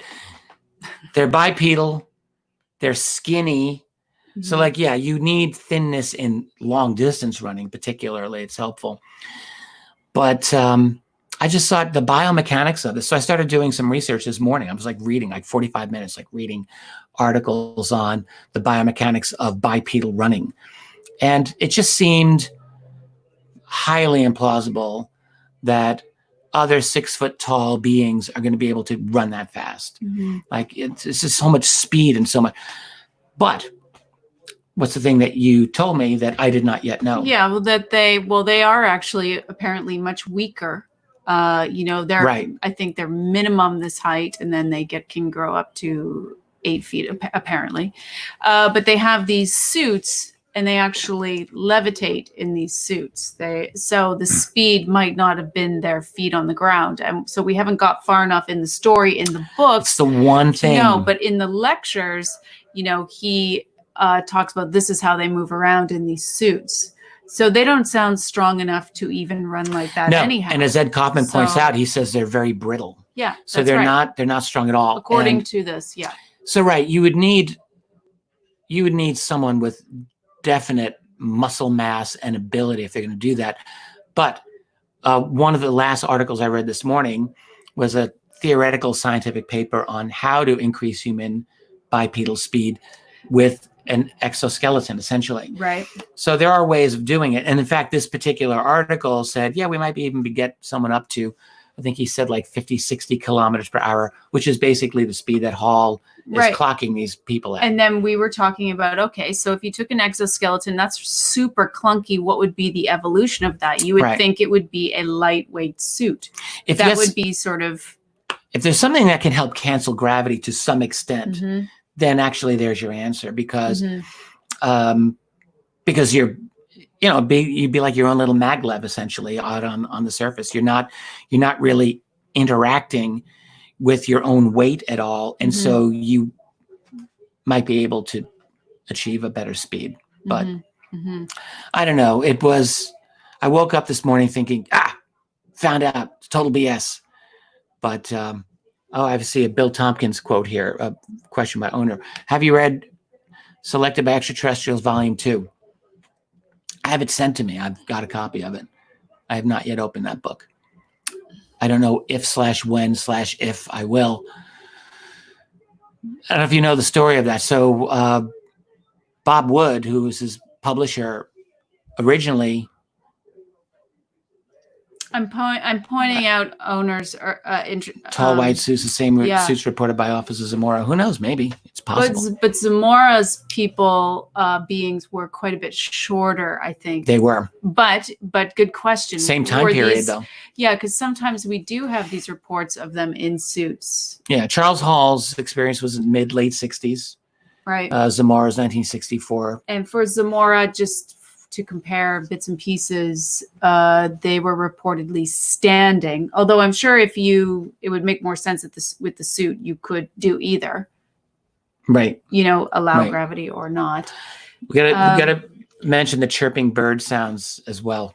Oh yeah. I have a story. Oh yeah. Did we talk about that last time? I forget. I don't know. I'm losing my train of thought here. I don't know what else It's because we're looking at all the comments. Do right. you want to tell them the chirping bird story? So, Kirsten, classic ID eye roll. Yeah. Many years ago, when I was a young guy with black hair, a recent UFO author, still writing professional resumes for most of my living, people would come into my office all the time, of course. And back then too, I had walls of UFO books there, so people would see them. And many people would tell me these whacked out stories. I say whacked out with love. My account is here. Hello, sir. I think I know who that is. Good to see him. So I did a professional resume, probably, I probably have my notes. I don't know, 2002, 2003, maybe. It's before I knew anything about Charles Hall. And this was a very nice woman who was recently retired as a cleaning woman at an area high school here in the Rochester area. And she told me a very bizarre story. She said, I'm cleaning after the school had just ended. It was a high school. So it's empty. And she said, in this school, I don't know about other schools, but I can tell you when the bell rings, everyone leaves and it just empties out. There were no after school activities, nothing like that going on here, which I thought was a little surprising, but that's what she said. So she's got a mop. She's in the washing. There's like a little washing closet, and she hears all this loud bird chirping out of the blue. And she's like, what is that? Are there birds in the building? And she walks over and she sees a classroom door that's maybe somewhat open. And she said, this is the craziest story. I know, but yeah. She said, I saw a bunch of the teachers in this room chirping like birds. Yeah. This is exactly what she said to me. And she sat in this house and said that. Yeah, in my office. Your office. So I said, okay, so it was springtime. Very likely, did you think that maybe there was an open window in the classroom and that there were just birds outside? Right. She said, I'm telling you, this lady was adamant. Yeah. And she was not an unintelligent person. She seemed reasonable to me. She said, I'm looking at these teachers and they're chirping like birds. Like, what can I say to someone like that? So, yes. So for people who weren't here last time, Brian told us, we actually told this story in the last AMA. Oh, we did. Sorry. Yeah, but Chris is here, and she said, so did this happen in Charles Hall's story? And the answer is yes. He describes how the tall whites spoke or could chirp like birds, like meadowlarks, but I think they could actually choose whatever they wanted. If I'm right, I haven't read it. He described them as meadowlarks in the part that I have gotten up to now. Right. So we'll have these times where we're sitting outside and we're just mulling all these things and talking about them and talking about this woman and talking about the Charles Hall story of the meadowlarks and I'll just quickly wrap it up. I know if I told it last time, sorry. So essentially, it's still a good story. She sees them and she gets scared. They didn't see her apparently, so she backs away. She goes to the water closet area there, turns on the water very loudly so that they heard her. And she said the chirping stopped immediately, and they all left like shortly after that. And then there was one other follow-up. She said, I don't know if it was that day or another day shortly after that. She said, I was in that classroom and I was cleaning up and she started rummaging through the teacher's notes. Like, obviously, she should not have been doing that. And she said, and I saw a handwritten note, apparently by the teacher, that was almost as if they were an alien observing things about the students that an alien would notice. Like, student appeared to have, she described it, fine coating on arm, which is hair. Yeah. Things like that, and describing them physiologically in a very unusual way. And I said, well, maybe that was an exercise. Maybe they were doing some kind of exercise. But anyway, she said, so anyway, I took the note. She swiped it and kept it. And I said, I would love to see this note. Yeah. But she gave it to her daughter, who was an undergraduate psychology student at the University of Rochester, who gave it to a professor. And that was the end of it. I'm sure that was the end of it. It's too bad. I was encouraging Richard to try and find this woman. I might be able to. And I actually might be able to. And you were saying she might be up there a little bit, but I thought, hey, if this really happened, she's probably, she's very experienced. She'll be quite old. She's been living with this her whole life, trying to reconcile it and thinking about it. So it would be nice actually to revisit this. Indeed. So there you go. I didn't realize I told it last month, so apologies. Well, not everyone sees every single one of these. Right. I think we can be done with that story for now, though. So you're scrolling, you're reading more notes. I saw someone asking about astral projection and any books. Imaginosaurus. I will mention one person that I really like. Well, there's two, and they're kind of classics now. The Robert Monroe books, which I have over there. Journeys Out of the Body. There's 3 books. Far Journeys and Ultimate Journeys. But the one, if you want to go straight into this, that I recommend the most is William Buhlman. I think it's Buhlman, actually. It's something like Buhlman. Shall I get it for you? I'm just looking to see where it is on my shelf. I see you got Bob Monroe books down there. Yeah. Convoluted Universe, The Journey of Robert Monroe, Many Lives, Many Masters, etc. It's actually one that I've used a lot. Oh, I think I see it. Run! Hold on. Put my glasses on. Oh, that's not it. I've used it and I've recommended it and lent it to so many people. I don't even know if I have the same copy here anymore. Well, anyway, the question is, do you know anyone who's good at it? No, I thought it was if I could recommend reading. So that's an audiobook that's really good. By William Buhlman, yes. How to Have an Out-of-Body Experience. But he has several books and they are It's a series of audio sessions here. Wow, these look pretty nice. Here we go. Here's one. All right, I'm going to show this one up. Adventures Beyond the Body, William Buhlman. Okay, if anybody's interested in this, or you you read a lot about it, but you're like, they don't give any practical tips. This guy is the practical tip master. So sometimes, sometimes you don't get how-tos. And, he became kind of obsessed with having out of bodies. He had heard about them. He wanted to have them in astral project. And so he worked on it. Now he's become a leading figure in the field. He's been doing, he has studies out. He's collected thousands of testimonies from people. He had this big survey out for a long time. But anyways, his books have awesome techniques.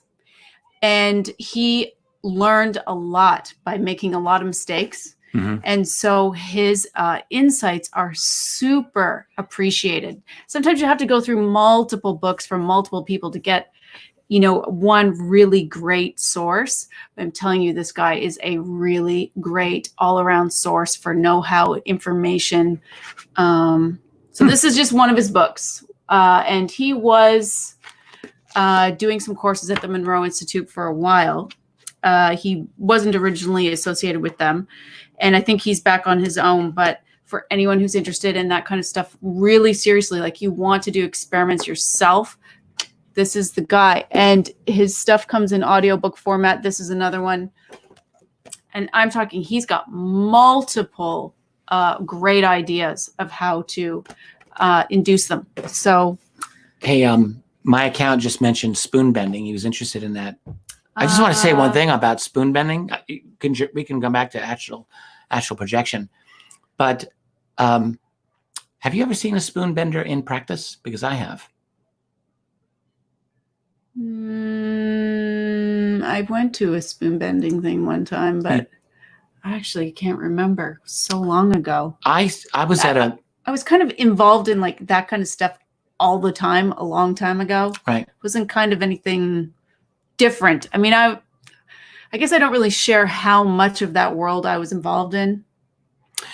But I don't feel like I've ever seen someone just easily go like this, you know? Well, Uri Geller obviously does. Yes. And yes. But I mean in front of me. All the people who say that he's a fraud, I mean, you hear this all the time. All the people around him they defend him all the time. I mean, from Edgar Mitchell to Puthoff to I think even Kit Green. I don't know any of that crowd who has dealt with him that has tried to debunk Uri Geller. I think they all believe him. Dean Radin is very much into this at Ions, you know, and when I was there, he has bent spoons all over the place and in his office. So Technomage asks, why is it always spoons, or can it be knives or forks? I don't know that, but I will tell you, I watched it happen before my eyes at a Wolfgang Puck's restaurant in, I think it may have been LA, years and years ago. I was with Steve Bassett and this woman who is in the UFO field, not as a speaker, but like behind the scenes type, a lot of those, a really smart, interesting person in her own right. So we're sitting at Wolfgang Puck, and I think there was one other person there, and and they have like very strong power, like really good quality silverware at Wolfgang Puck. It's thick. You can't just bend it with your brute force. It doesn't work like that. This woman, we're having a casual conversation, like over the course of 15 minutes. Yeah. And I'm just watching her. She's just very lightly touching the spoon like this. Yeah. The whole time. Yeah. And she'd lightly touch it and bend. Lightly touch it, bend. I have never done it. I had the spoon for years. The next thing you know, the spoon is at like a 30-degree angle. That's amazing. How did you do that? Have done it. Yeah. She wasn't like physically powerful. She wasn't weak, but she did it, but she didn't do it immediately. It took maybe 15 minutes, but it was these very fine incremental, like you couldn't even see it happen. And the next thing you know, it's just like, it was this sharp angle. I don't know how she did that. She said like she believed that she was transferring maybe even heat or some kind of energy into it at a certain point. But how she was able to do that, I do not know. Yeah. Something I enjoyed experimenting with a long time ago with a close friend was we had a piece of paper. We also did this at the Monroe Institute, we had it propped up on a pencil and we were trying to make it move with our hands. So PK. Mm-hmm. And we were surprisingly able to do it. But of course we thought, what if we're breathing on this, you know? So then she was an esthetician. So we got masks and we didn't want to breathe on it. And we were able to move it still, you know, just not touching it, just having our hands up, but we still didn't know that we were controlling enough. So then we put it under a glass container and we filmed this. So I hope someday she and I can get our hands on this. We were just doing it ourselves, you know, love for to see fun. that. So then I can't remember what year it was. It was quite a while ago when I was going to the Monroe Institute quite regularly. And, you know, you stay there. So at night, you know, you do all sorts of experiments. People who are there are very serious about experimenting on themselves, right? So we did the same thing. And I have the recordings of those. And they have been asking me for those for years. But, years back, I didn't know how to transfer such large files. There wasn't really an easy way. So we were just talking about this again because I was watching, I think, Sean McNamara, is it? And he was talking about this, and I was telling Richard, I have some footage of this. It's on a laptop that we have at the shop. We have to get the data out of. All right. And if we find it, I'll post it on the site, because I think this is just another application, like spoon bending, of all of these things that we can all do. It's just a matter of sort of getting in the right mental state. Do that. And when we do that, we're going to interview the owner of the shop, who had his own freaky, bizarre experience. We were telling people about that. And also, I have to remind myself and you and everyone here, I'm going to do an interview. I'm going to absolutely get George Knapp, and I'm going to interview him, because he also just gave a very strong, ringing endorsement of the validity of the Eric Davis notes and Thomas Wilson, on the Eric Davis notes of Thomas Wilson. And that's just in the last few days that's gotten out. So for anyone who came in late, I did a whole thing on that theme. That's what we started out talking about, was basically 45 minutes of the Thomas Wilson notes by Dr. Eric Davis. So I don't know if I want to get back into the whole thing, but it actually does make my blood boil a little bit when I think of the intransigent, cement-headed, dumb skeptics out there on this one. Oh, see, this is another example, I'm sorry, where I'm laughing at what someone else is saying, and you're saying something very serious. No, it's fine. What do you have there? Nothing. I was just laughing about Russell Targ's hair. He's got some hair, doesn't he? Yeah. Yeah. So I don't know what you guys were talking about. But anyway, if you came in late and you're interested in that whole discussion. How about his glasses? It's glass. Well, man's practically blind. I know. I mean, I know. He's really got not much eyesight left. So I know. Interesting guy. In fact, Russell was the one who sent me the link. That's right. That started the whole from thing. Danny Silva's blog, connecting the 1961 SNIE document to Puttoff. Yes.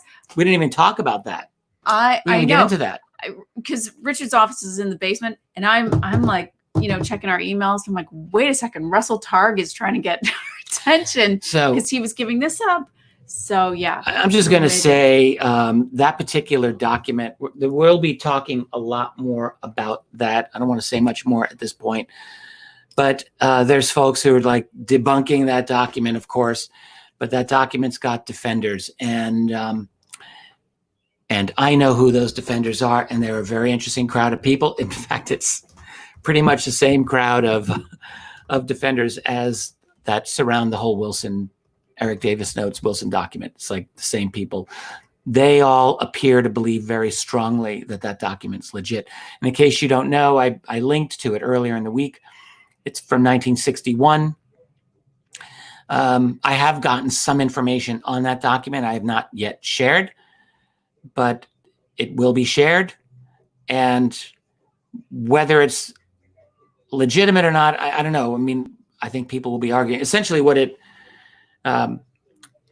talks about it from 1961 is the interaction of, well, first of all, the fear that UFOs will be mistaken for nuclear missiles and could spark a war. I mean, it's probably the number one theme. And there's other themes in there that are quite interesting. And the question is this real? And there are people who claim it's absolutely fake, and here's why. And there's other people who are strongly supporting it. And I'm only being hesitant because, God, I have to dance around like who is allowing themselves to be quoted or not. And I can't remember who's being quoted, how much on it. So I'm not going to say any more until I get my ducks lined up in a row. Yeah. But it's a very interesting document. And all these people, I don't understand why there are folks who so quickly feel the need to weigh in with a definitive answer. I just don't understand that. So let me read the statement by Brian. Yeah. Grant Cameron says all leaked, in quotes, UFO documents are controlled leaks with embedded errors to track the leaker and maybe to disinform. Well, it depends on how you define a leak. The notes by Eric Davis on Thomas Wilson was not a controlled leak. There's no way. And I think Grant would even agree with that. That's what he believes, Brian says. Well, if Grant says that all of these leaked documents are controlled, I mean, he wouldn't be including the Eric Davis notes on Wilson because that's not a controlled leak. That came out by accident. But yes, like it's totally true. Like even that document might have false information in there as a provision against its exposure. Like that's entirely possible. And also to track where the information goes. I mean, we've known that. We've talked about that, gosh, even since the Richard Doty, Paul Benowitz days in the late 70s. So yeah, it's entirely likely. Whether all leaks are controlled, I don't like that kind of a statement because it's actually kind of sloppy. I'm not saying Grant is sloppy here, but controlled by who, we have to ask. Like the government is not one unified monolithic group. And so, all right, what were you looking at here? I just read that. Okay. That's what I just did. Okay. Yeah. So, I don't like the attitude. When I say I don't like, I mean, I don't personally subscribe to the attitude that everything that leaks is part of a control, that every new initiative is part of the CIA's control. I just don't buy it. And this is something else I argued pretty strongly the other night with Jimmy Church privately. I said, not everything is a CIA op. And he's like, oh, I think everything is. I'm like, no, everything is not. Not everything is under their control. So I think you just have to look at each situation on its own merits, and you have to look at the data. I can't stand the fact that we're in this society where I call it this postmodern toxin of our mind, that you, rather than look at the data, you're trying to figure out the motivations of the person every time. Well, anyway, Justin asks if I think the missing 411 cases reported by David Paulides are ET related. I've often wondered this. And, you know, when I gave the live conference less than 1 month ago, I did include a statement toward David Paulides when I was talking about the alien agendas. And I can't help but wonder if there's a connection there. Some of those cases are very bizarre, completely inexplicable in any conventional sense. So the question is it the same intelligence? And in a lost interview that I did more than 5 years ago with David Paulides, I asked him that exact question. This is an old KGRA interview, and no one knows where it is. I think it's lost. But David would not commit himself to an answer because that's just not how he is. But I think my impression was that he was absolutely considering that himself. And from my point of view on this, I think this is a physical intelligence that is screwing with us in some way. And I can't rule out that could be ET or something like that, or even beyond. Whatever beyond would be. Okay, what else we have here? Whoa. Repeat question from Jerry. Have you ever commented on the Soyuz 7 cosmonaut angel sightings?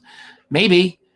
I've reported on some Soyuz cosmonaut sightings from the 1980s.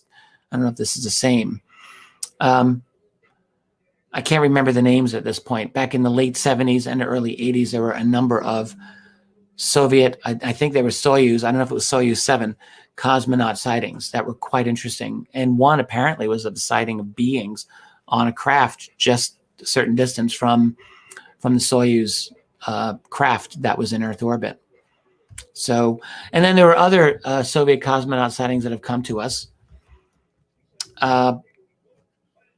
that allegedly describe very, very clear unknown craft that are in Earth orbit that, I mean, you could postulate that they may have been some kind of US spy satellite, but they seem very bizarre and unlike anything that the Soviets were able to recognize. I don't know if that answers the question, though. And then, of course, you've got the whole Phobos 2 mission from 1989, which was, of all of the Soviet UFO cases in space that I am aware of, I think that's probably the most amazing one.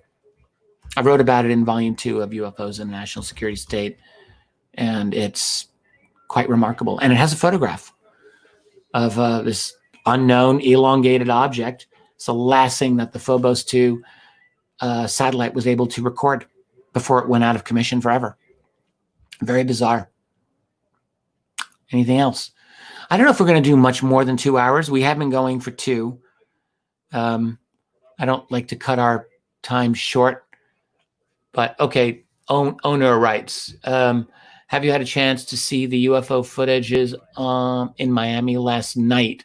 All over the press and Twitter. Good Lord. No, I haven't seen it. Sorry. I was reading this book. So, no, I guess I need to get up to speed. One of the new members, MC West, asks often about the Black Knight. Any views? Yeah, that's from the 1950s, and I don't remember what I concluded. I think I concluded it's possibly legit. Kehoe wrote about it, I think, in one of his early books. Let me go back. You know what? I'll make a point to go back over and decide what I think about it. I didn't take it all that seriously at the time because I just didn't. I mean, the sightings were made in the pre-Sputnik era, so the pre-satellite, man-made satellite era. I don't know what to think. You want to? Would like to know what Dr. Chris? Robert Wood, his son, that's Ryan Wood, Tom Whitmore, also think about these most recent documents. And if so, have they commented? Yes. Okay. So I don't know Tom Whitmore. I know Bob and Ryan Wood pretty well. And I've been, of the last few months, I've been doing a lot of correspondence with Ryan Wood again. Really like that. And also a little bit with Bob. I like them both, even though I disagree with Bob about Bill Tompkins. Other than that, I love Bob. And I did ask them about the 1961 SNIE document. And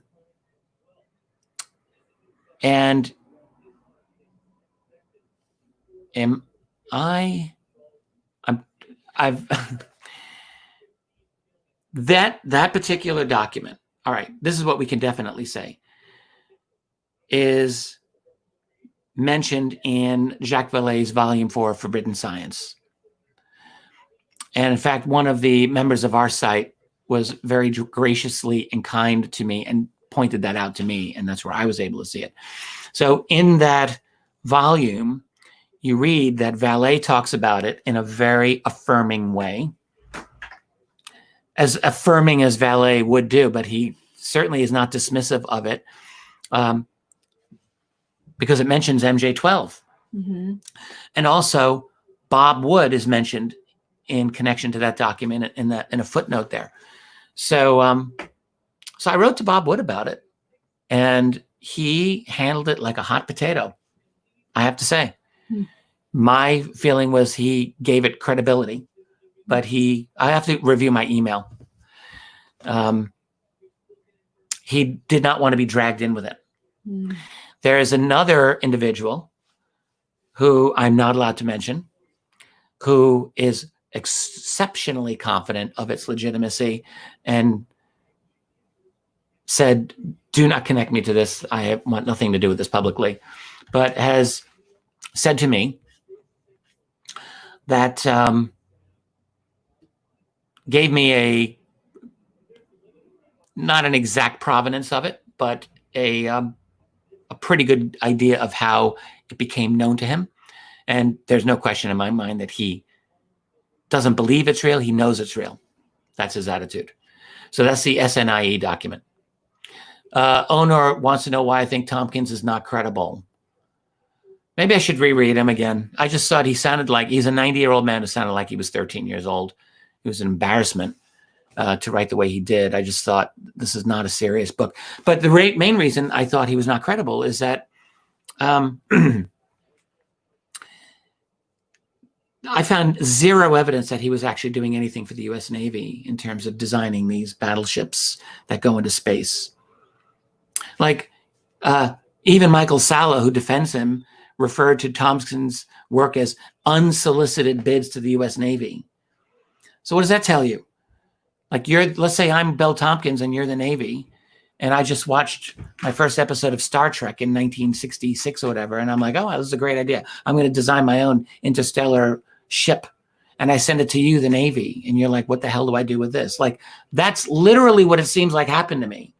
I don't know that Tompkins had any genuine connection to the U.S. Navy in the 60s. Yes, he was clearly a highly intelligent man who had exceptional skills at model building, even as a teenager, that got the attention of the Navy.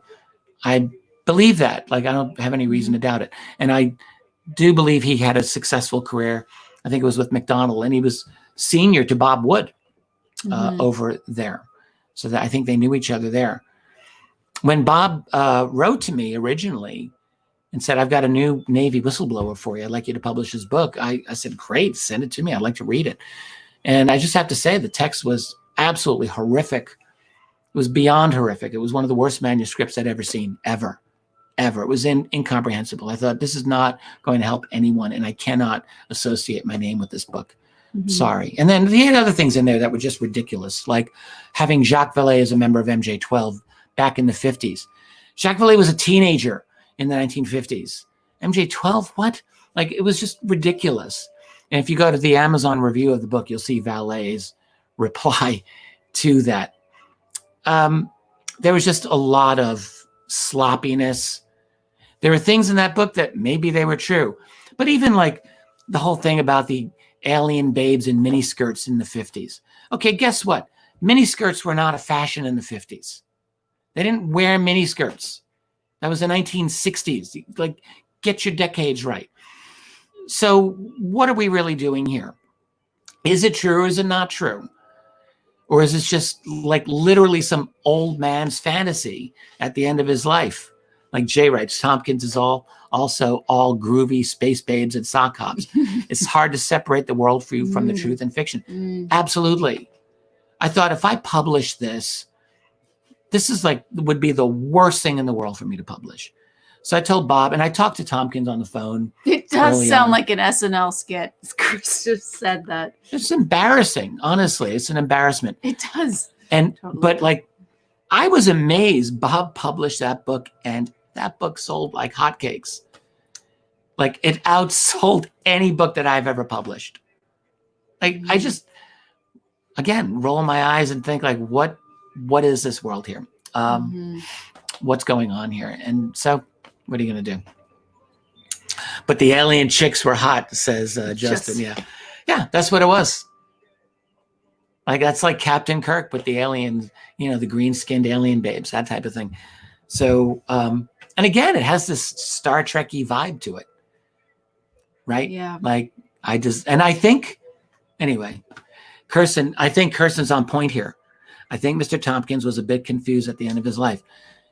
Kirsten, that's very sweet the way you put it, and I think it's totally possible. And we all know, like, a lot of people who really were very brilliant or really smart in their life, and at the end they just lose it a little bit. And I have to say, this happened to my dad. I watched it happen, and he almost made it to 80. He got to be somewhat advanced. And my father, who was this hard-headed New York City cop for years, started changing his stories at the last couple of years of his life. Like, he would tell all the old war stories, the old cop stories. I knew them all by heart. And so I knew when they started to change. And I would point this out to him sometimes, and he'd be like, no, that's how it was. And I thought, no, that's not really what you said. Like, the last 50 times you told me the story, I know them all. Right.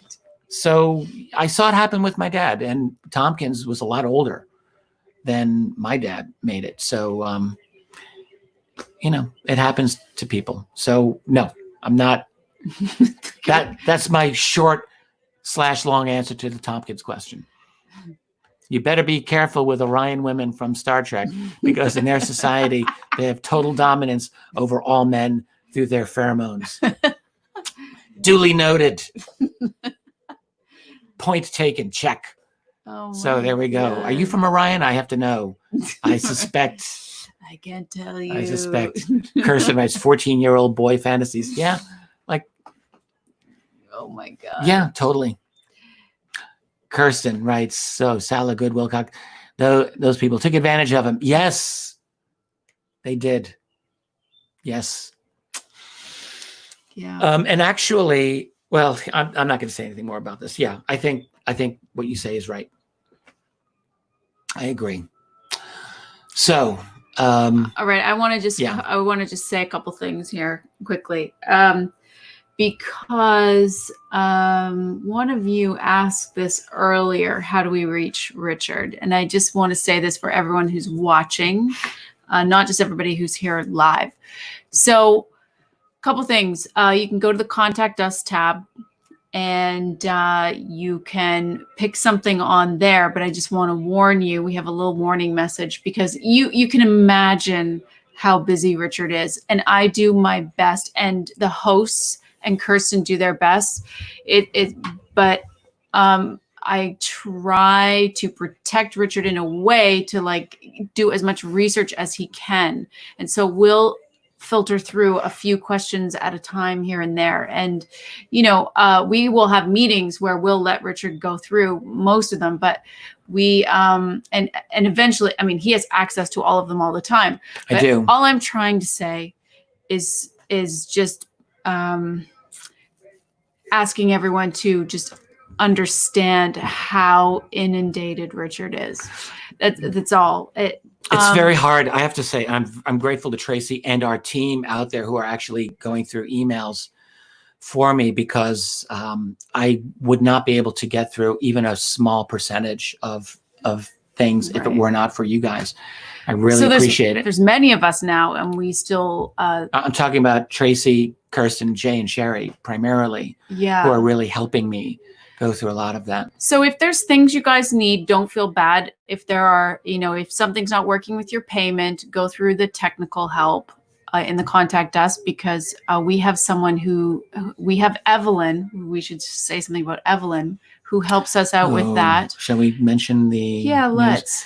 So Evelyn, okay, I'm going to sidetrack and then I'm going to get back to the Contact Us. I want to answer Brian Mercer's question when we get back. Okay, actually, let me finish about the Contact Us. Yeah. So we have different things you can choose. You can choose to send things to hosts, and that really helps us because they are there to help you with technical things, or if you're not sure, could I send this to Richard? Where should I send this to? The hosts are there to answer those types of questions, and we are so grateful to them to do that. Some things I will answer people when I can. And if you have sightings and things like that, highly recommend that you do either send them into Peter Davenport at the UFO Reporting Center or MUFON, and just to get them on file. But we will always try to get that in front of Richard. But it's just think of it this way: no matter what you do in life, no matter what your career is, imagine having 500 knocks at the door a day. It's kind of like that. And so, do you know what Kirsten and Tracy actually do with me? It's like either every week or every other week. They actually force me, usually on a Friday, we sit down, we're on video with Kirsten, and we have to go through emails. It's primarily correspondence that I have to go through. Yeah. And they basically force me to sit down, there. And I go through it, and that's sometimes the only way. Yeah. And that's just with the members, because there's other areas of the public as well. But we always try to make the members priority. Just want you to know that. Absolutely. I know sometimes people don't get a response, and I apologize. But we have to let Richard try to get his research done as well. It is so difficult, and it's almost despairing, to be honest. Like I've got a lot of things on my plate that I need to do, and there is never enough time. Yeah. It just makes me crazy. But please know that the hosts can help a lot of the time, and it's okay to ask them questions about, should I submit this, or where can I, or whatever, and they might be able to tell you, you know what, we'll take your question and we'll submit it to the answer forum. Well, because we have a document for Richard that he can go into whenever he gets a chance, and we'll put a lot of your questions in there. It might just take a while to get to them. That's all. Now, I just want to say something about Evelyn. Yes, please. Okay.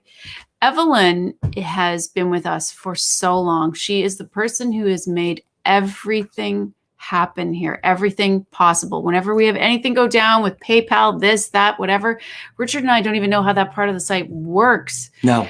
She is, I call her, she's like our silent angel that is around, and she helps anyone, no matter if they're angry, upset, frustrated with the smallest thing, the biggest thing, technically. She does everything. She is just the most amazing, and she keeps such a positive attitude about it. It's true. And we just want you guys to all know that she is this amazing sort of silent person working to support all of us in the background. And some of you have probably had interactions with her, and she's really, really sweet. So we just got this really feels so bad. Do you want me to say it? Yeah. Her husband passed away a month ago. We had no idea. She didn't tell us. And we were both very, very saddened by it. In fact, we just found out last night. right. So and she's been helping everyone on the site. I mean, in our inbox, she's nonstop this whole time, been helping everybody. and I mean, Kirsten had to bring it to our attention. Yeah. So thank you, Kirsten. And fortunately, there was not any major delay there. But it So was she lost her husband a month ago. completely unexpected, and just yeah. absolutely out of the blue. They had just moved, And she's continued working like we didn't even know. yeah. So you know So what? if, Evelyn, I don't know if you see this, but my goodness, we just think the world of you. And we wrote back to her. I think we're going to sent put her our condolences. we're going to do a post, and we're going to put a little card up there. Yeah. And I know all of you we all have things that Right. happen. And all of you have life and all of these crazy things that Right. happen as well. Right. It's just we had no idea, and it was Right. so out of the blue. And Yeah. we just, Evelyn, we love you. Thank Absolutely. you. And I'm so sorry. Right. So, right. That whole thing happened. That was awful. Yeah. Awful. So And she's she didn't just tell us. She was in her own pain. Obviously, it's all this not time. like you can just tell everyone right away. Not everyone's like that. And so, Yeah. she.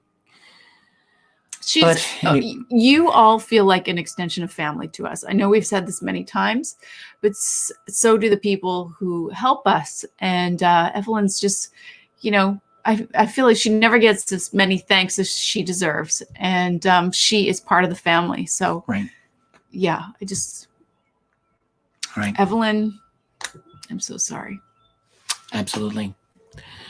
How about we do a little bit more? I wanted to answer this or deal with this question by Brian. Okay. How about I read it? Yeah. Brian wants to know why is one world government bad? If you were a human off-world, never having lived on Earth in other worlds as an outsider, after examining our situation on Earth, would you think one world government was advisable? I think it's a really good question. And there's really two very legitimate ways to look at it. And, keep in mind in our own history, after the carnage of the First World War, 100 years ago, right? It was something that Europeans, because they bore the brunt of that. They had no expectation of having tens of millions of young men just mowed down by that horrible war. And it shocked them in such a way that many of them said, we can never, ever let this happen again.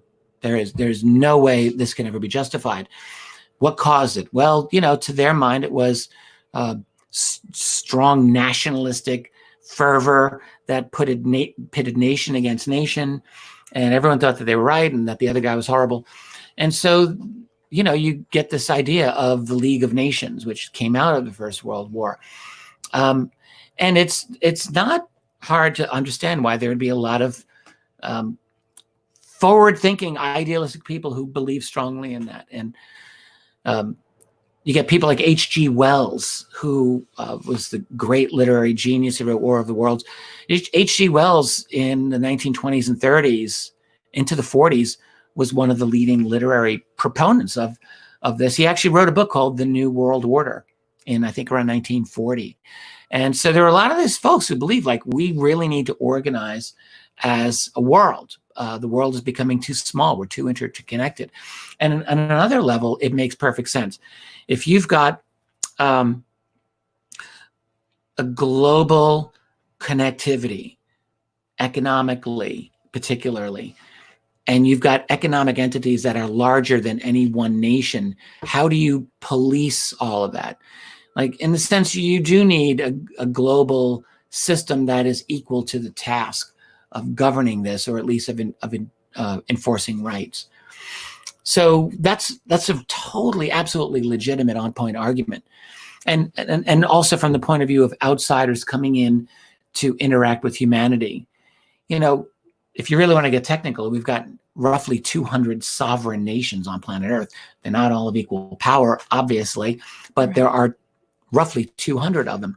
And so it's very fractured, and from an outsider would be probably quite annoying. So those are all reasons that you would think. And then on top of that, just the fact that we continue to fight each other, we continue to have all of this strife, you could see why it is a bad idea. And in a lot of ways, it's not a bad idea.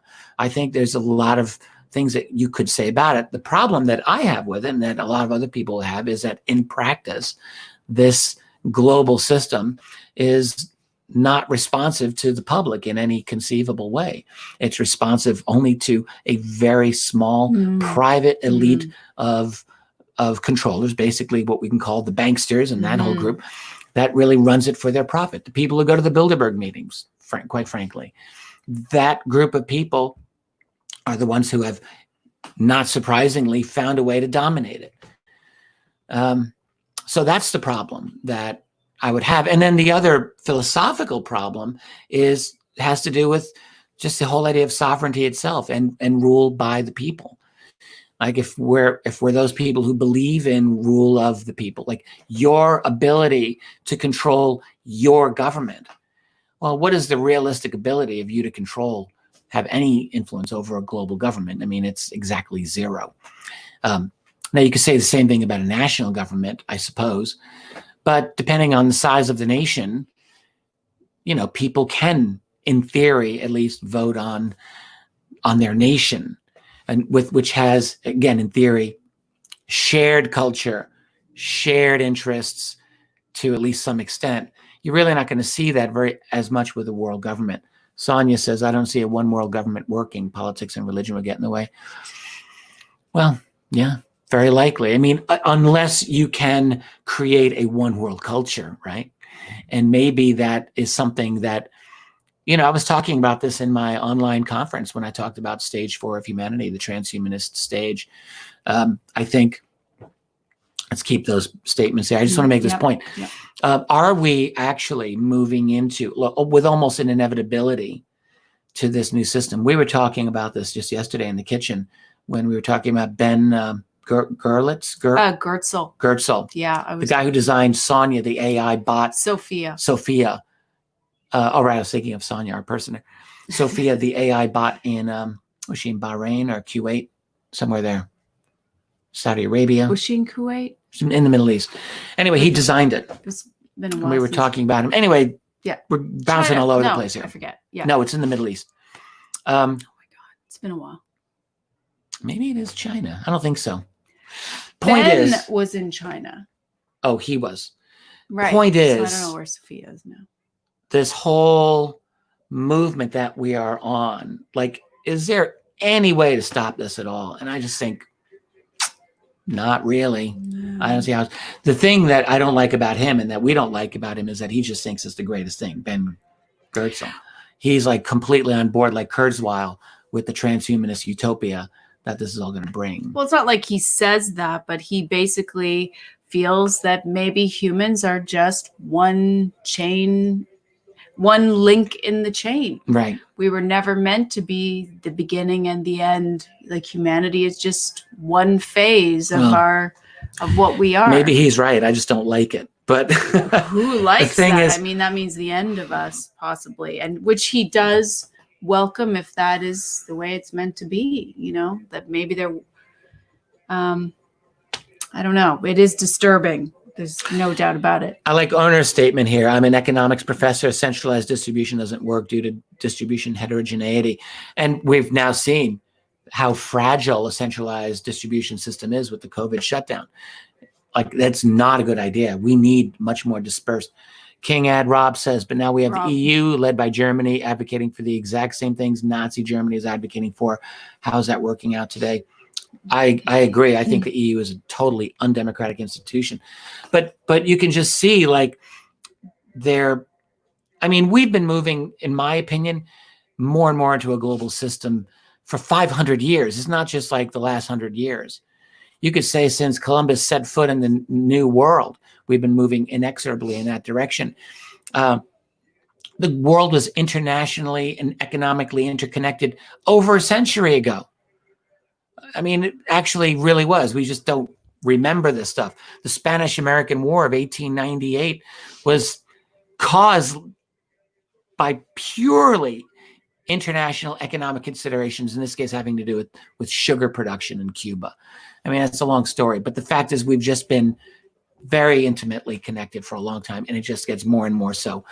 So I don't see that going away. And I think my own theory just is that technology is changing us physiologically and probably psychologically. And we're looking at a technomage is totally right on. Government in such a system demands slavery. I think that's, I hate to say it, and technomage has accused me of being a Malthusian pessimist, right? But I do think that we're moving to a situation like China, which is what my account is talking about. I think we're 10 to 20 years behind China in terms of population control, social credit type stuff, all the bad things. So, yeah, and Dawn is saying the human race is not evolved enough for a global world management proposition. Humans can't even manage the health of their own planet. Yeah. I really get very worried when I think about the future, say 20, 30, 50 years out. I mean, I can't see through the darkness. Brooks Agnew does an excellent podcast on these subjects. We'll look into him. I haven't listened to him in a long time. I listened to him. I can't remember. I listened to him years ago where he was talking about Hollow Earth. You and I, Tracy, we just got into it pretty deep yesterday. We were just talking on our own without recording any of that. But, you know, King Ad Rob says it's the Middle East where Sophia is. Yeah. Yeah. I just see that we're moving. Sonia, don't even say that. The AI hiding in plain sight. I know anybody could be right. I don't know. To me, I wouldn't mind a transhumanist future. I wouldn't mind a super cool AI future if I could convince myself that we would have A, privacy, B, freedom, C, opportunity, like genuine opportunity, not Ready Player One fantasy virtual reality opportunity, but like actual, like that. If we were to have a genuine sovereignty of ourselves, you know what I mean? Yep. Without being completely monitored 24/7 with a UBI, universal basic income, supporting us. And I mean, that to me is a depressing outlook for our future. And David Wenbert's wanted me to go back to the first question. Well, we promised to go to your first scroll question. all the hell of the way up. I got this. No, I don't know if we can. I think we can. I'm going to try to do it here. But yes, we did say that. Can you try and go? I'm going to try and. No.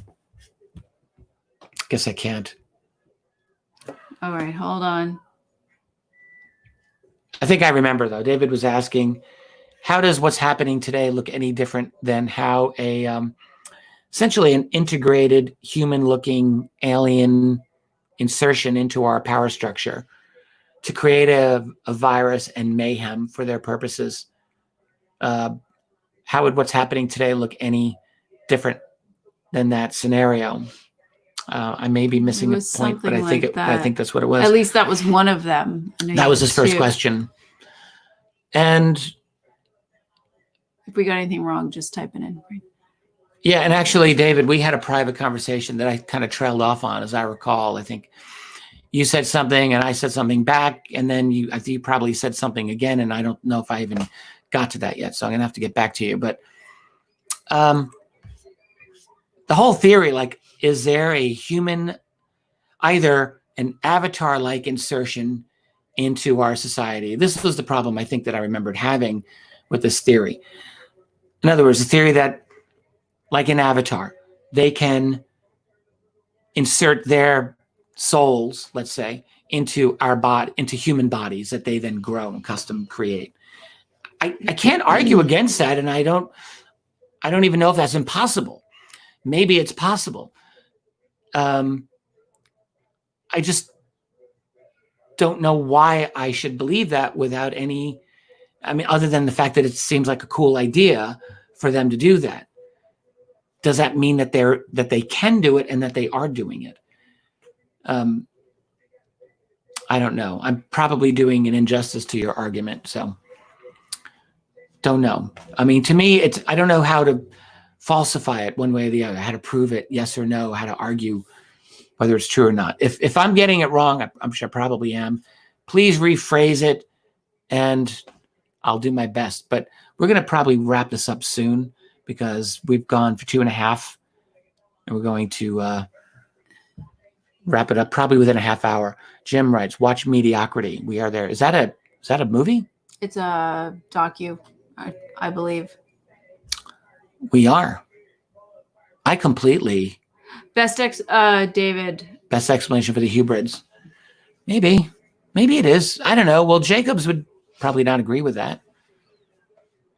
From Jacobs' point of view, of course, all of his people that he has regressed are describing a process on the alien ships by which these beings are made, that they are crafted and sent back down. But yeah, I can't argue against it. The other thing, reading like the friendship case and just even recently in preparation for my lecture earlier in the month, really trying to have a better understanding of some of the earlier cases of human-looking ETs. I've been really trying to think about this and reconsider my thoughts on this. So I don't know what I'm thinking right now. Hybrids behave like men in black. Any thoughts on a connection between the two? What was that? I banged this table here. Oh. Yeah, I think it's a reasonable hypothesis, to be quite honest with you. I think it sounds reasonable. In fact, it sounds better than any other explanation I can think of. That is, whether it's hybrids or alien avatars in our own bodies or whatever the hell they are. And actually, I think this because of my last conversation on this subject with Nick Redfern, who probably knows more about Men in Black experiences than anyone I know. Nick very, very adamantly continues to remind all of us that these Men in Black are not just like guys from Air Force Office of Special Intelligence or CIA. There's a real high strangeness about them in his view, and he keeps coming back to it. So, yeah. Okay. Okay, a couple things. So, yes, there is a new Richard Dolan meetup. It's a Zoom meetup. It was started as the New York City meetup group, and obviously we all went indoors, and that made it a Zoom group, and everybody's invited who's a Richard Dolan member. You don't have to be in New York City. That's right. And they're the ones that run it, though. And which is actually the New Yorkers, of course. Yeah. You know what I'm saying? And it's actually Jay, Sherry, and Kirsten and Sarah. This was Sarah's idea. Thank you, Sarah. Thank you, Sarah. I have been meaning to say that just about every time we are sitting. Is she here right now? Finally, I haven't seen her, but I just want to acknowledge her because, these meetings have now been going on. We post announcements about them. By the way, they're in the member posts. If you're curious about it, you can email Kirsten at richarddolanmembers.com or just check the posts. And there is the next one is July 11th at noon Eastern, and they do have space. It's Zoom, and you can just email Kirsten about that. Sarah is not here. Okay. What's the limit on the Hesta. Zoom meetings? Yeah, what's the limit, you number of guys? people that you Jay's can take here up too to answer. What's the limit on how many people can you take? I know they're video meetings. You don't have to have your video turned on, but they probably have a limit just to keep it a good size. No limit. Okay, cool. That's awesome. Seriously? So yeah, these guys have Wow. really amazing discussions, and everybody's welcome. So Incredible. it's kind of cool opportunity that it's gone online. One day I'm going to pop in. I will. I'm going to crash the meeting. I'm going to try. Jenny, if you haven't used Zoom, don't worry. It's actually really easy. And I think they just email you the link and you click it. You just have to figure out how to turn off your microphone and your video if you want it. But you can probably practice that ahead of time. And the other thing I just wanted to say, because I saw Carolyn Paget and other people were asking about experiencers. And if you're thinking of interviewing more experiencers, and I just wanted to say this. Carolyn, I know you already know this, that we have been thinking of trying to figure out a way to open up something on our site. The hosts and I are... Oh, an experiencer section? Yeah, the hosts and I are talking about this, and we are floating some ideas around. But if anybody, I just want to say, if anyone out there who really wants this has some ideas of how you can sort of see it on the Richard Dolan site, feel free to email the hosts. And I mean, we have been floating things, but we are waiting until it feels just right. And we are a little overextended at the moment. I'm just going to say that too. And I know it feels like we always are, but it's something that we're always thinking about. So I just want to offer for people, if they have suggestions, you might have some clarity on how we could easily do this. Feel free to send in those suggestions through the Contact Us tab. I've got an idea. Choose host. There's a couple of things, actually. You can have, we could have someone who's interested start up a Zoom meetup for experiencers specifically. Well, we can do that, but I wasn't necessarily talking about Zoom meetings. It could be... Well, it's just one opportunity. That could be one of the suggestions. I think they're talking about that. Or a special place on the forum if we don't really have something properly dedicated to that, or maybe repurpose something for experiences so people can have a place to share. So there's one repository for those types of experiences. I mean, because a lot of you guys have had experiences, and I know many of you have wanted to share it. Yeah, we have a lot of people who've had sightings. We have a lot of people who have pictures. We have a lot of people who are experiencers. And Jay's offering to do the Zoom meeting, by the way. Thank you, Jay. And even within the experiencers, there's a whole gamut. All of us know, and it's hard. It's easy for some people to talk about it, but for most people, it's hard to talk about it. And some people might feel better if we just did a little survey and we posted things, or you could put pictures up anonymously. You could draw what you saw, or you know what I mean? Like there's more that we could think about than just having a Zoom meeting where sometimes it's hard to get it out, you know? So yeah, Jay is offering, and I don't know can I say? Well, we have a lot of experiencers here. I'll just say that. We'll move ahead. We'll try to help organize and figure this out and help sponsor it. But I think it's a great idea. I think, actually, I think it would be really, really wonderful to do. I would like to. I do too, because everyone's story is really important to putting together the mosaic, right? Like, I always think it would be so amazing if we had pictures of all these different experiences. I would like to ask about this is up to the people who participate. Yeah. But if the meetings are recorded, if we want that to be part of the repository for this website. Well, yeah. And then now if people have privacy issues on it, then, well, we have to be careful. We have to understand. Yeah. Anything that's unlisted and that is only for this website is in theory, private, but it is always possible with YouTube anyway, for someone to take that link and just give it away. Like there is not a 100%. It's true. It's not fully secure. Like anything Everyone's got to know that. Everything that we do on this site, like someone, if they wanted to be a jerk about it, could take it and they could just give it somewhere. Now, if they were to repost it on YouTube, we could have that taken down. But but things can leak out is the point. Yeah. So we just have to understand that. Now, we may find a different technology moving forward that's better and more secure. But I mean, YouTube's easy and practical for us to work with. Like we're doing this essentially through a YouTube link. So as an unlisted, so it's not searchable on YouTube. No one who's not doesn't have the exact link like you guys do is going to be able to find it.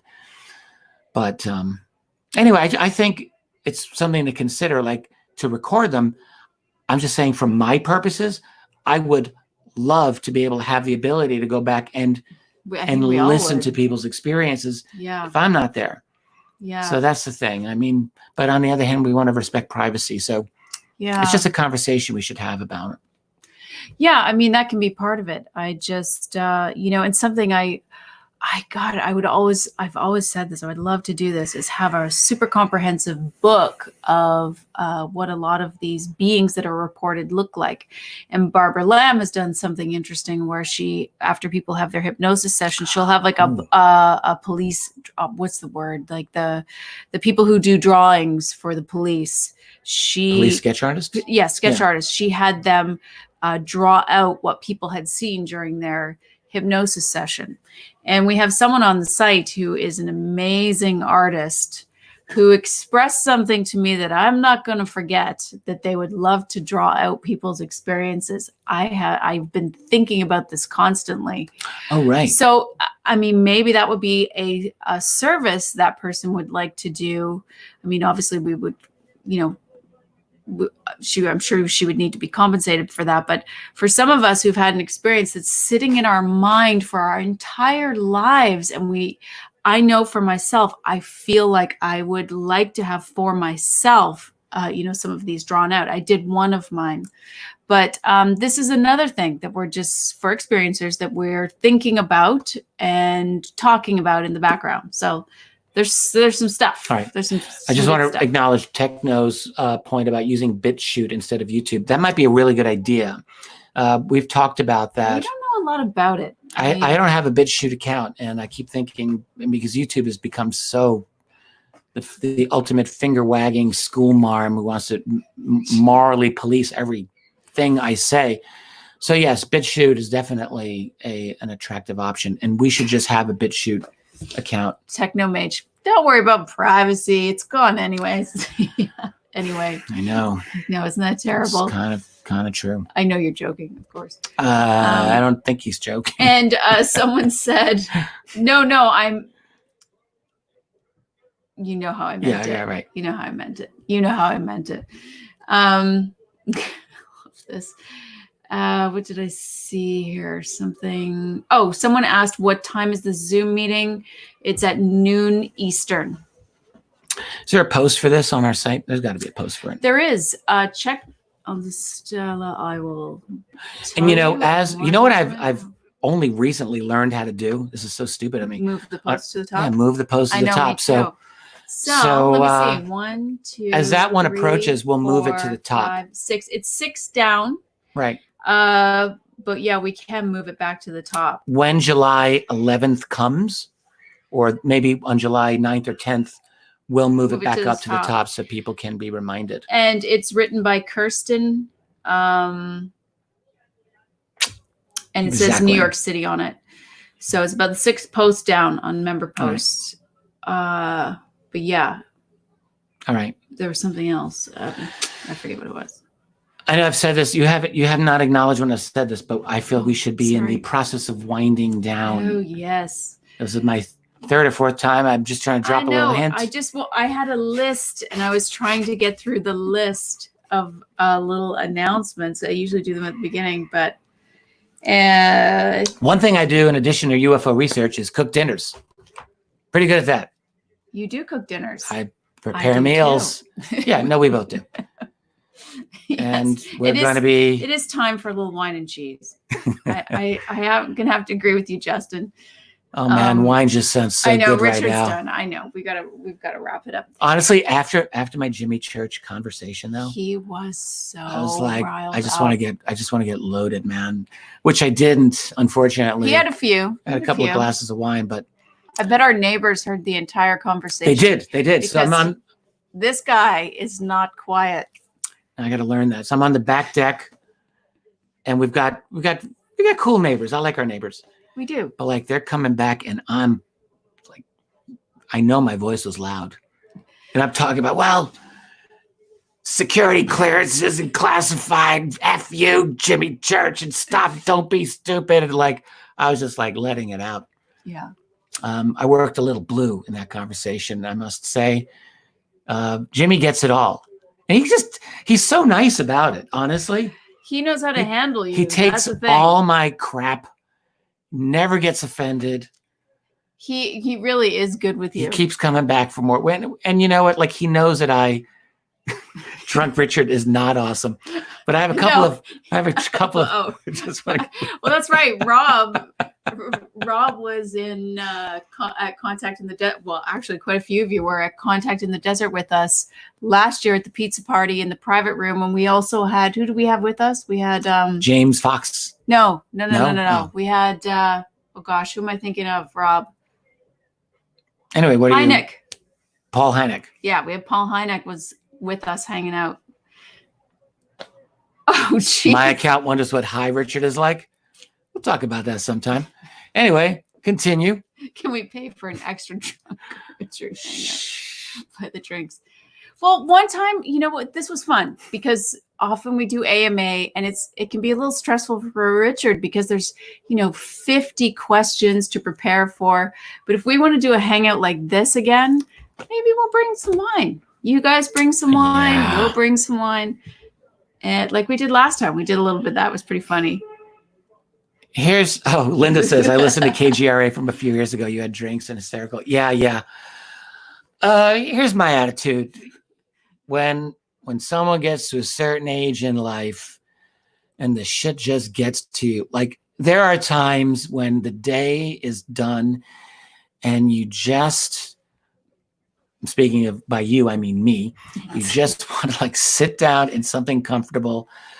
And yes, a little bit of alcohol is a really wonderful thing. As far as Hi Richard, it's never really been something I did a lot. I mean, I don't mind saying when I was a teenager, I had pot for the first time, like probably 90% of you. And I did that for a little while. And then in my early 20s, I actually stopped smoking pot completely because I didn't like how it was making me. That's the truth. Like it would just, I would get like ultra like introspective and kind of weird. And I thought, screw this. I don't want to do this anymore. And like then the best part. What are you talking I know, right? So, no, but I had my reasons. I didn't like it. So I stopped. And then eventually I ended up having kids. And I'm like, I'm not going to smoke pot while I've got kids. And then the first time, this is actually a hilarious story. And I'll just tell it. In 2011. I know where we're going here. Yeah. What was the night of the big riots in the UK? I think it was in 2011. And I was in Leeds. I was in England. I know. And they used to have these annual, really cool conferences run by a really good guy named Anthony Beckett. So anyway, the conference was over. This will be my closing story. Okay. Conference was over. It was a long weekend, and some of you have heard this. I don't think I've ever told this in a semi-public forum ever. Okay. Told you 100 times. Yeah. So the conference, Steve Bassett was there, and Bassett's hilarious. Like Bassett is always like focused, manic, like we gotta work. So we're walking back from the conference and I'm just like exhausted. And I just want to relax. We go back. We're staying in this little University of Leeds dormitory type thing, which was like not fun, to be honest. We're all going back there. We're sitting at this table down there and I'm listening to Bassett. He's like, all right, let's break down the conference. What did we do right? What did we do wrong? So we can move toward disclosure. And I'm like, holy shit. Will you just like stop? Because I know where this is going. I just want to relax. I don't want to talk about this anymore. It's a good story. So yeah, there is one really nice person, and she shall remain nameless. She's a very like integrity, honor kind of a person. And she just very out of nowhere says, Richard, would you like to go outside and smoke some weed? And I'm like, yes, let's go. So she's, and Are it's you like, saying you were escaping Bassett? Is I that what was you're saying? absolutely running away. So there was this other And guy you that love was with her. Bassett. You just No, I love Steve. I was like, I'm done with this. So this guy who's with her has 3 joints that are like bigger than your middle finger. Like each one was huge. And he's like, here you go, mate. And I'm like, wow, this is for me. And it was summertime. It was a beautiful evening. And we're outside and we're leaning against this like wooden fence, right?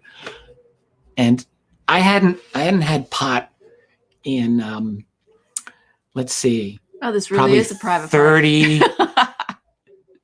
maybe 30 years. I don't know. A long time. A really long time. Maybe 25 years.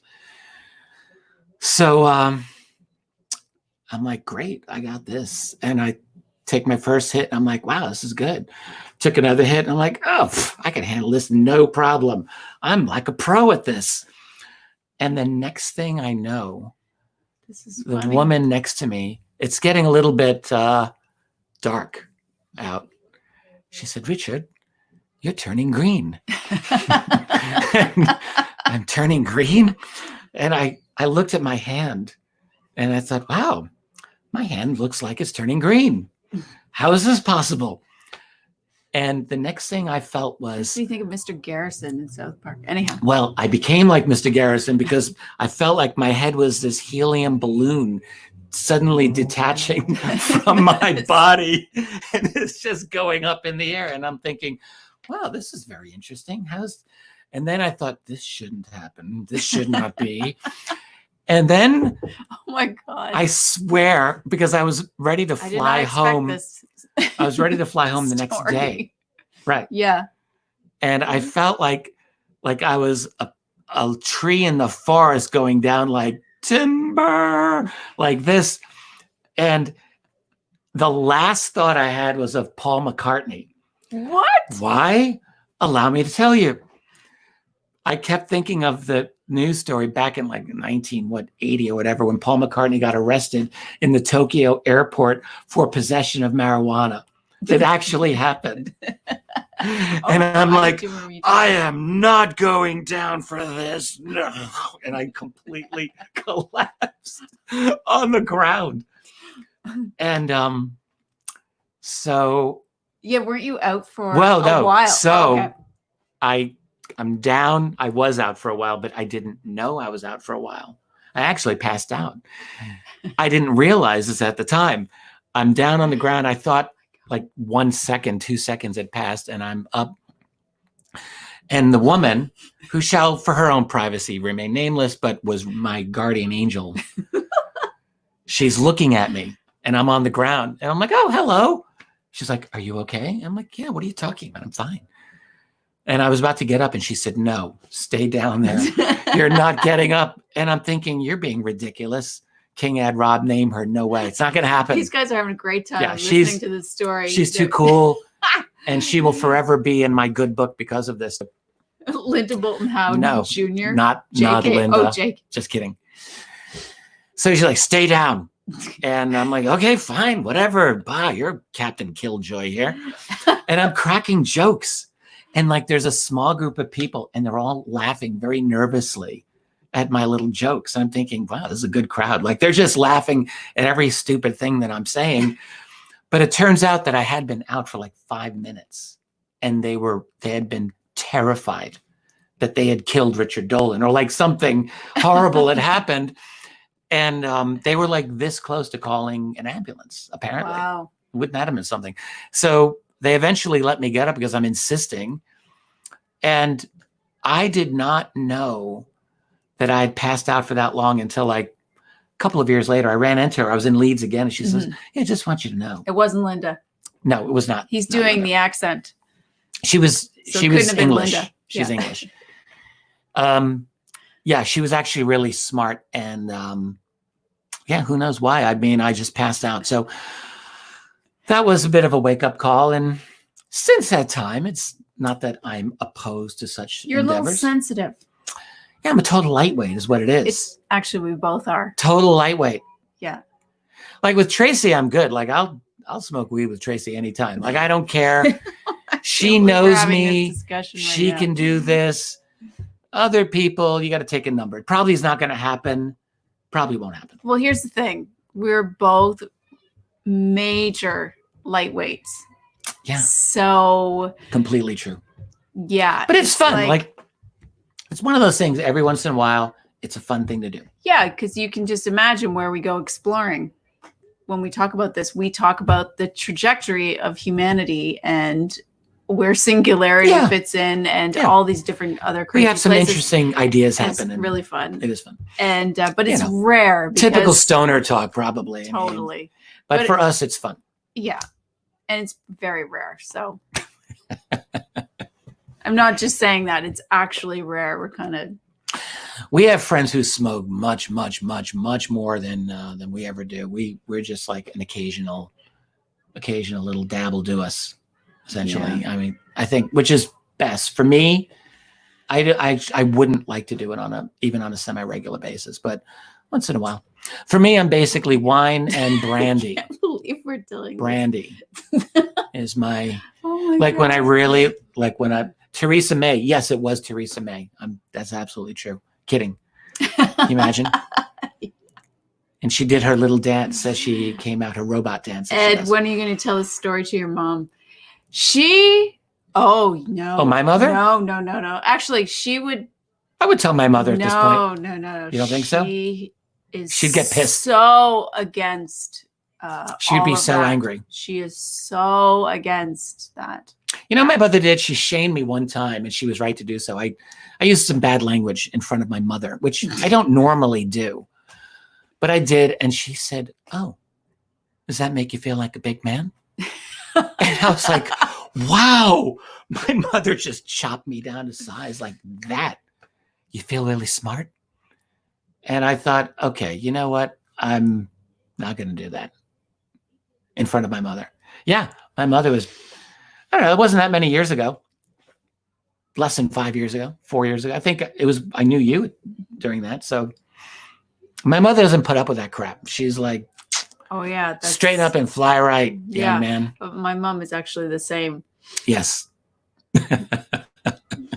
Yeah. All right. No, Jenny, I lived a sheltered life for a lot of it too. It's like, hey, Mark H., you just got here and we are just shutting it down with a story we I can't believe you're gonna have to told. These guys are gonna have to tell you what just happened. Well, you can or replay. It's about the time I passed out from pot. Who passes out from pot, by the way? Only me. Like I'm the only person I know who actually. Maybe that's not true. I doubt it. No, I doubt it. I think a lot of people are probably sensitive to it and don't realize. And my basic problem was I hadn't had it in decades, and I had no idea. Like I didn't pace myself. That was obviously the case. I was like taking probably massive totes and like, yeah, I'm a superstar at this. Oh my God. Next thing I know, doom, down I go. All over. Like, and I was actually thinking like a tree falling in the forest. That was like that and Paul McCartney were like on my mind. Like, I have an iron will. I'm not going down. Completely gone. Oh my God. Oh my God.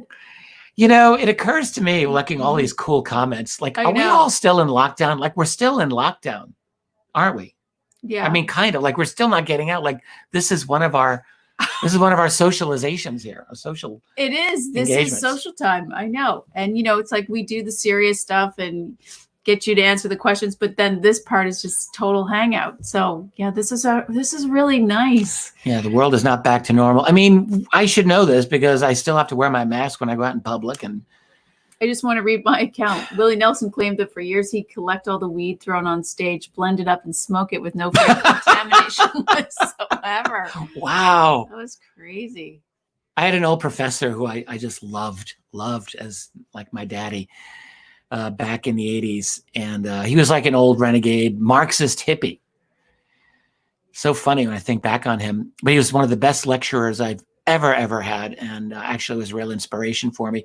And to his credit, although he was a hardcore Marxist, Who are you talking about? Stuart Campbell Oh, Stuart. Yeah, sorry, I Stuart was reading. would make me read Marxist and anti-Marxist Right. critiques. I And love so that. He made you do I got it all. I got it all when I was a student of his. But anyway, he always said, because he was a student during the 60s, and he said, you talk like this. Alex. You kids, we lived through the Great American Party. You're all paying for it. That was always what he used to say. The Willie Nelson comment reminded me of that. Like that generation, that was the great Western Party. And, that was an era of the 60s and 70s. Like I used to think, that was like the greatest construction boom since the building of the pyramids. I mean, there was work for everyone. You could literally quit your job without having a resume and go to another employer and get hired if you had any decent skills at all. Like it was amazing. You could have a high school diploma or less and get a job that could pay for a mortgage. It was an unbelievable time, and that's the way it was. Sherry, you just showed up too. Oh, hey. Welcome, Hey, Sherry. Sherry. Oh, Sherry. You came up briefly when we were talking about Charles Hall. I was thinking, because Tracy told me that you knew a lot about that, and I'm trying to get through his writing, which is just like horrifically bad. But so anyway. maybe we're gonna have to talk about that one of these days. But he's still interesting. Yeah. So, all right, no more pot stories. I gave my. I know Sherry and Mark my just smoking weed got story. here. I feel bad, but we've been having our own little party with the whole gang. The that's one here. time I smoked pot, I'm just gonna say. And Richard's been telling crazy stories. We've had fun. Yeah, it's been great. I know. Look, you guys had a lot more questions, and I know I didn't get to all of them. But Mark says Richard would be right at home with Joe Rogan and marijuana then. Oh no. I would love to talk with Rogan. One thing I was just saying before you got here, Mark, is he's a super lightweight. Super. Oh yeah, I lightweight. couldn't handle it at all. No way. It actually go down instantly. 2 hits tops. I want to tell a story, but I'm not going to tell a story. All right, good. Thank you. But when we first tried that, it was Yeah. like that's when we realized, we both We are were completely. Yeah. It's been better since the first time. It's gotten better. Yes, I would absolutely love to do a Rogan. Rogan's someone like I would pay for a ticket. I'd fly to California. I'd do Rogan. I would no complaints at all. I would go on there. I feel like it would be a good experience for everyone, and I'm not afraid. I would not be nervous in the least. You would be amazing on Rogan. I would feel very good about it, and I think that he would get into what I have to say. I think so too. I think he would. Rogan and the Wilson docs, that would be something. Yeah. So, okay. All right. Well, I think the Rogan thing will happen. The thing with Rogan, we believe, he's not going to want to look at anyone until they have enough of a following that's worth his while. Yeah. So he's like, we're getting there. Like, we've got 85,000 YouTube. I think we've got like 45, something like on Twitter.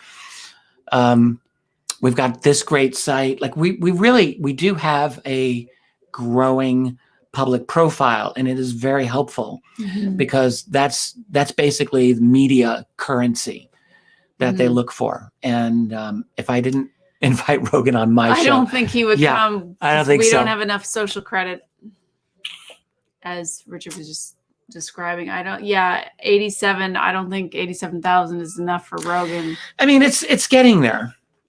It's getting there. He's got people on there who have actually less, but they make up for it in other ways. So they'll have a greater media presence here and there. It will happen at the right time. Rogan likes to do things his way, and that's fine. It'll happen at the right time. I don't know how actually to try to reach Rogan. If any of you have a connection, like you can please hit me up on the members email and do some all caps, like with Rogan in there.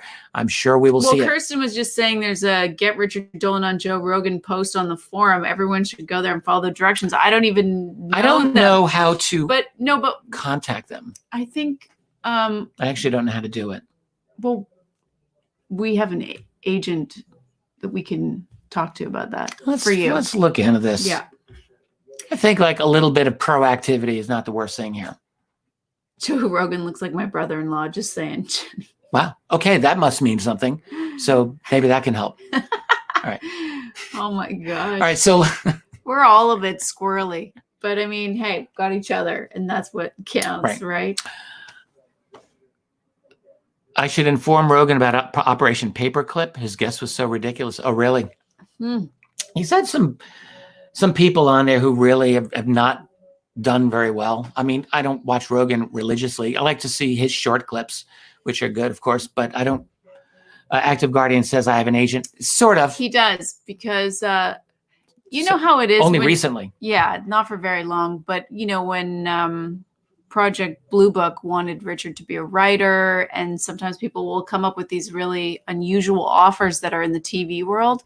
Right. Richard didn't used to get paid very well at all for these things. And so to have an never.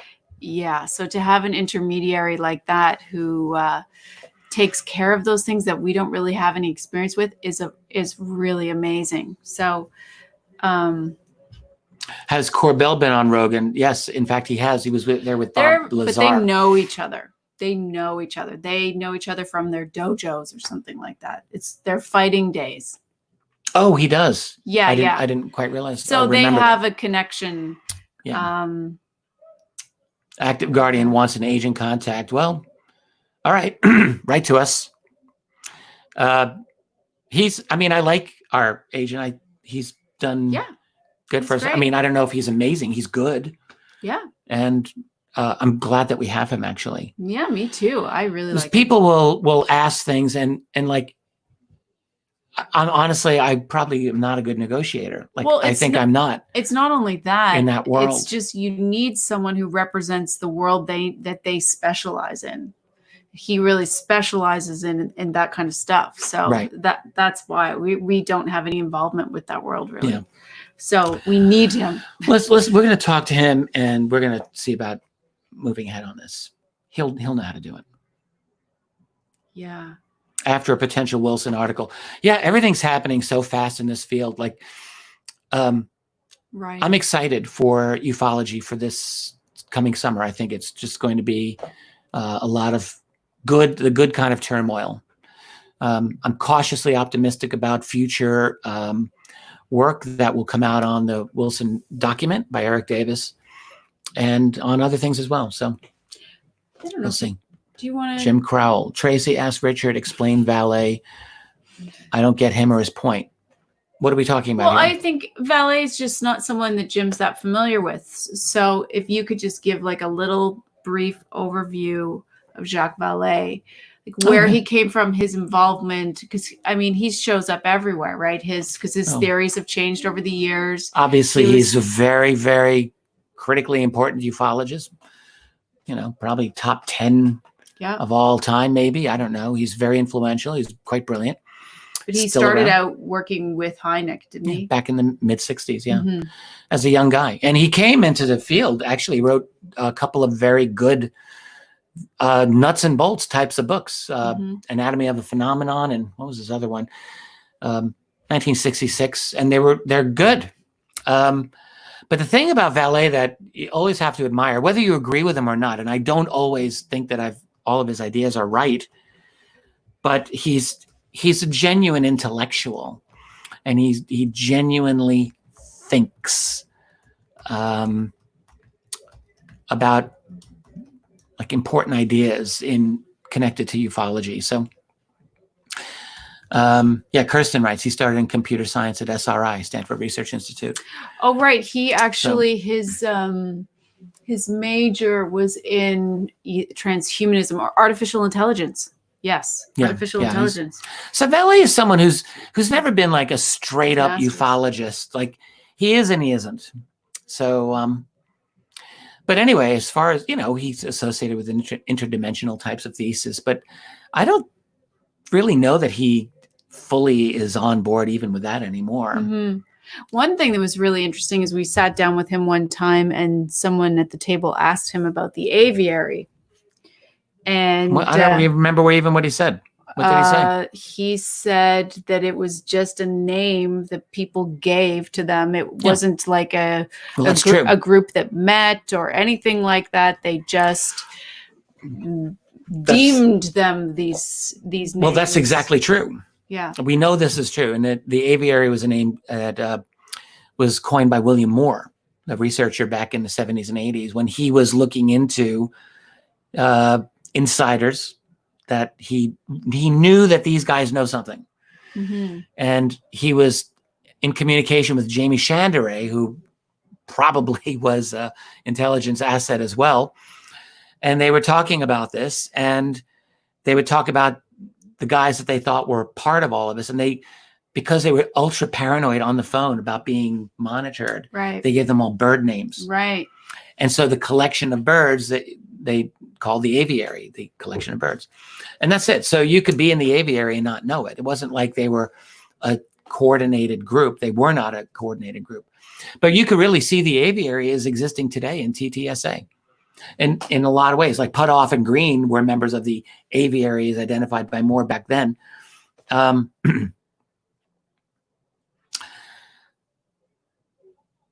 The statement by my account about Putoff and reverse engineering, I actually looked into that, and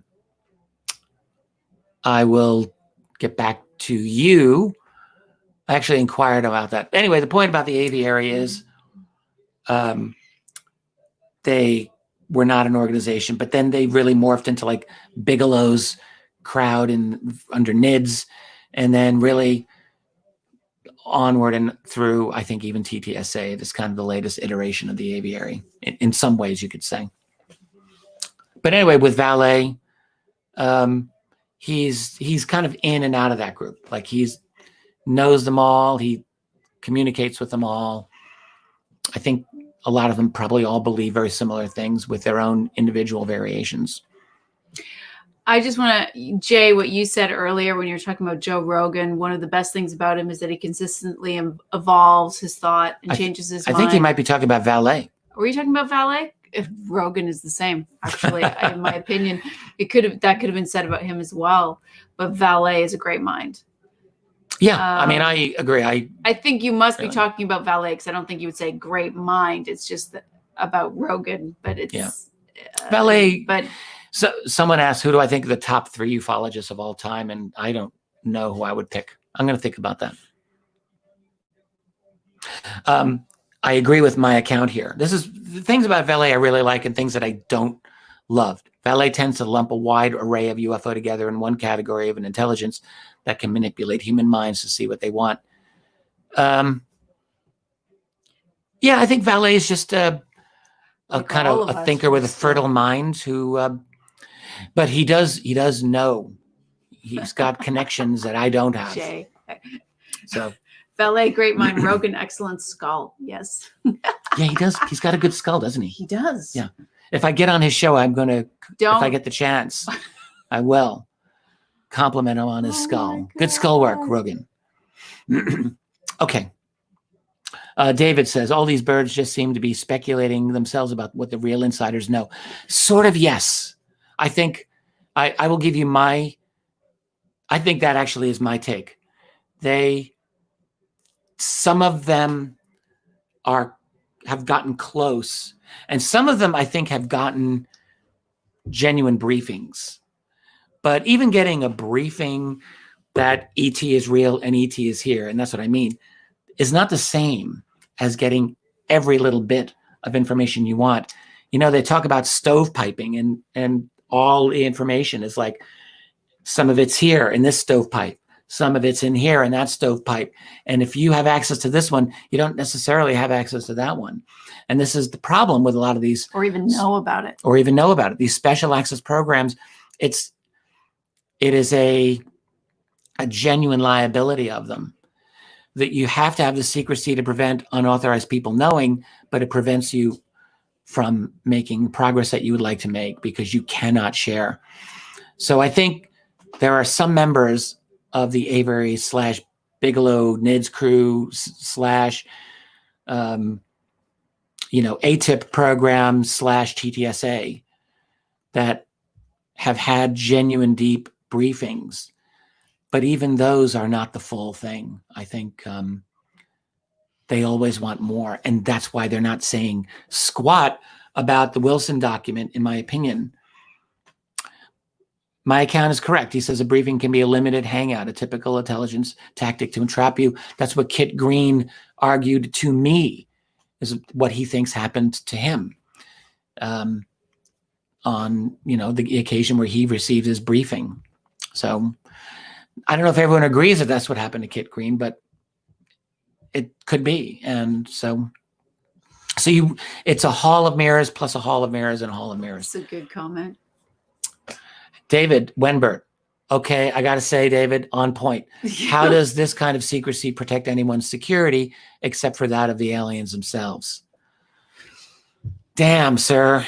That's a good point. I'm going to take that one back with me. My account says, I believe both Davis and Wilson experienced limited hangouts with the purpose of convincing them that there was no progress in reverse engineering. That's entirely possible. Because think about with Wilson, he makes himself into an annoyance over this issue. He wasn't supposed to learn about that program. And Greer, and you've got to give Greer some credit here for all of his other qualities that people may not like. Like Greer, goes in there with Will Miller and his other people, and he supposedly has got code numbers related to the NRO, relating to this special access program. I don't know exactly how those code numbers led Wilson to finding his Holy Grail, but somehow Wilson found it and made himself into a genuine nuisance and a pest, and was accorded this one meeting face-to-face with the three gatekeepers. So they gave him some information, but was everything that they gave him accurate? And it's entirely possible that they might have said one true thing. Yeah, this is an ET program. Like, maybe that's not even true, but I would tend to think that part would be true. But the limited amount of progress, or maybe it's true for their program. Yeah. But I think, David's point is, who does this benefit? It benefits the aliens themselves, the genuine. Because if you've got all of these special access programs, all right, they're compartmented from each other. Who is the one entity that coordinates all of those? Right. Or is there? Right. Or is there not? Right. Is it that there's no one above them? That is a possibility. Like, I'm sorry to say, but that is a possibility. That, but yeah. Or is there a coordinating agency above them? So, all right, look, we're going to have to wrap it up, because we were going to wrap this up at 2 hours. We're 3 hours and 15 minutes. I know. This is the thing about Greer. Like, it doesn't happen as much anymore. When I would travel, everyone would ask me, what do you think about Stephen Greer? And I've always felt like I've never been a hater, and I've never been a lover. Like I've always felt he seems very complex to me, that I don't like the idea of trashing him. Like, there are things that he has said that I could find genuinely annoying, but with all of that, unlike some other people in the field, Greer at least has made himself relevant in many instances and has done some genuinely important things. So I'll always give him that amount of credit. There's a lot of people who haven't done anything that's that important, and he has on more than one occasion. So that's true. Totally agree with you. The stupidity and crap in the cover-up feels like entities threaten to cover stuff up. Totally agree. Yeah. Okay, well, my love, we need to say goodbye to our friends. I'm going to cook some dinner. Yay! One of you there I was going to get in touch with about making an arrangement. Allow me to find you soon, and we'll make an arrangement before long. It may not be tonight. I'm just saying. Probably I may not be able to do anything tonight, but very soon, promise. And one of you has an email I owe you. So, Zoom the dinner. Zoom the dinner. Yeah. I know. I hate saying goodbye too when we all hang out. It's fun. All right. Boo. I know. I'm being the No, authoritarian. we need to go. It's only dad here. 8:15. We need to eat. We do.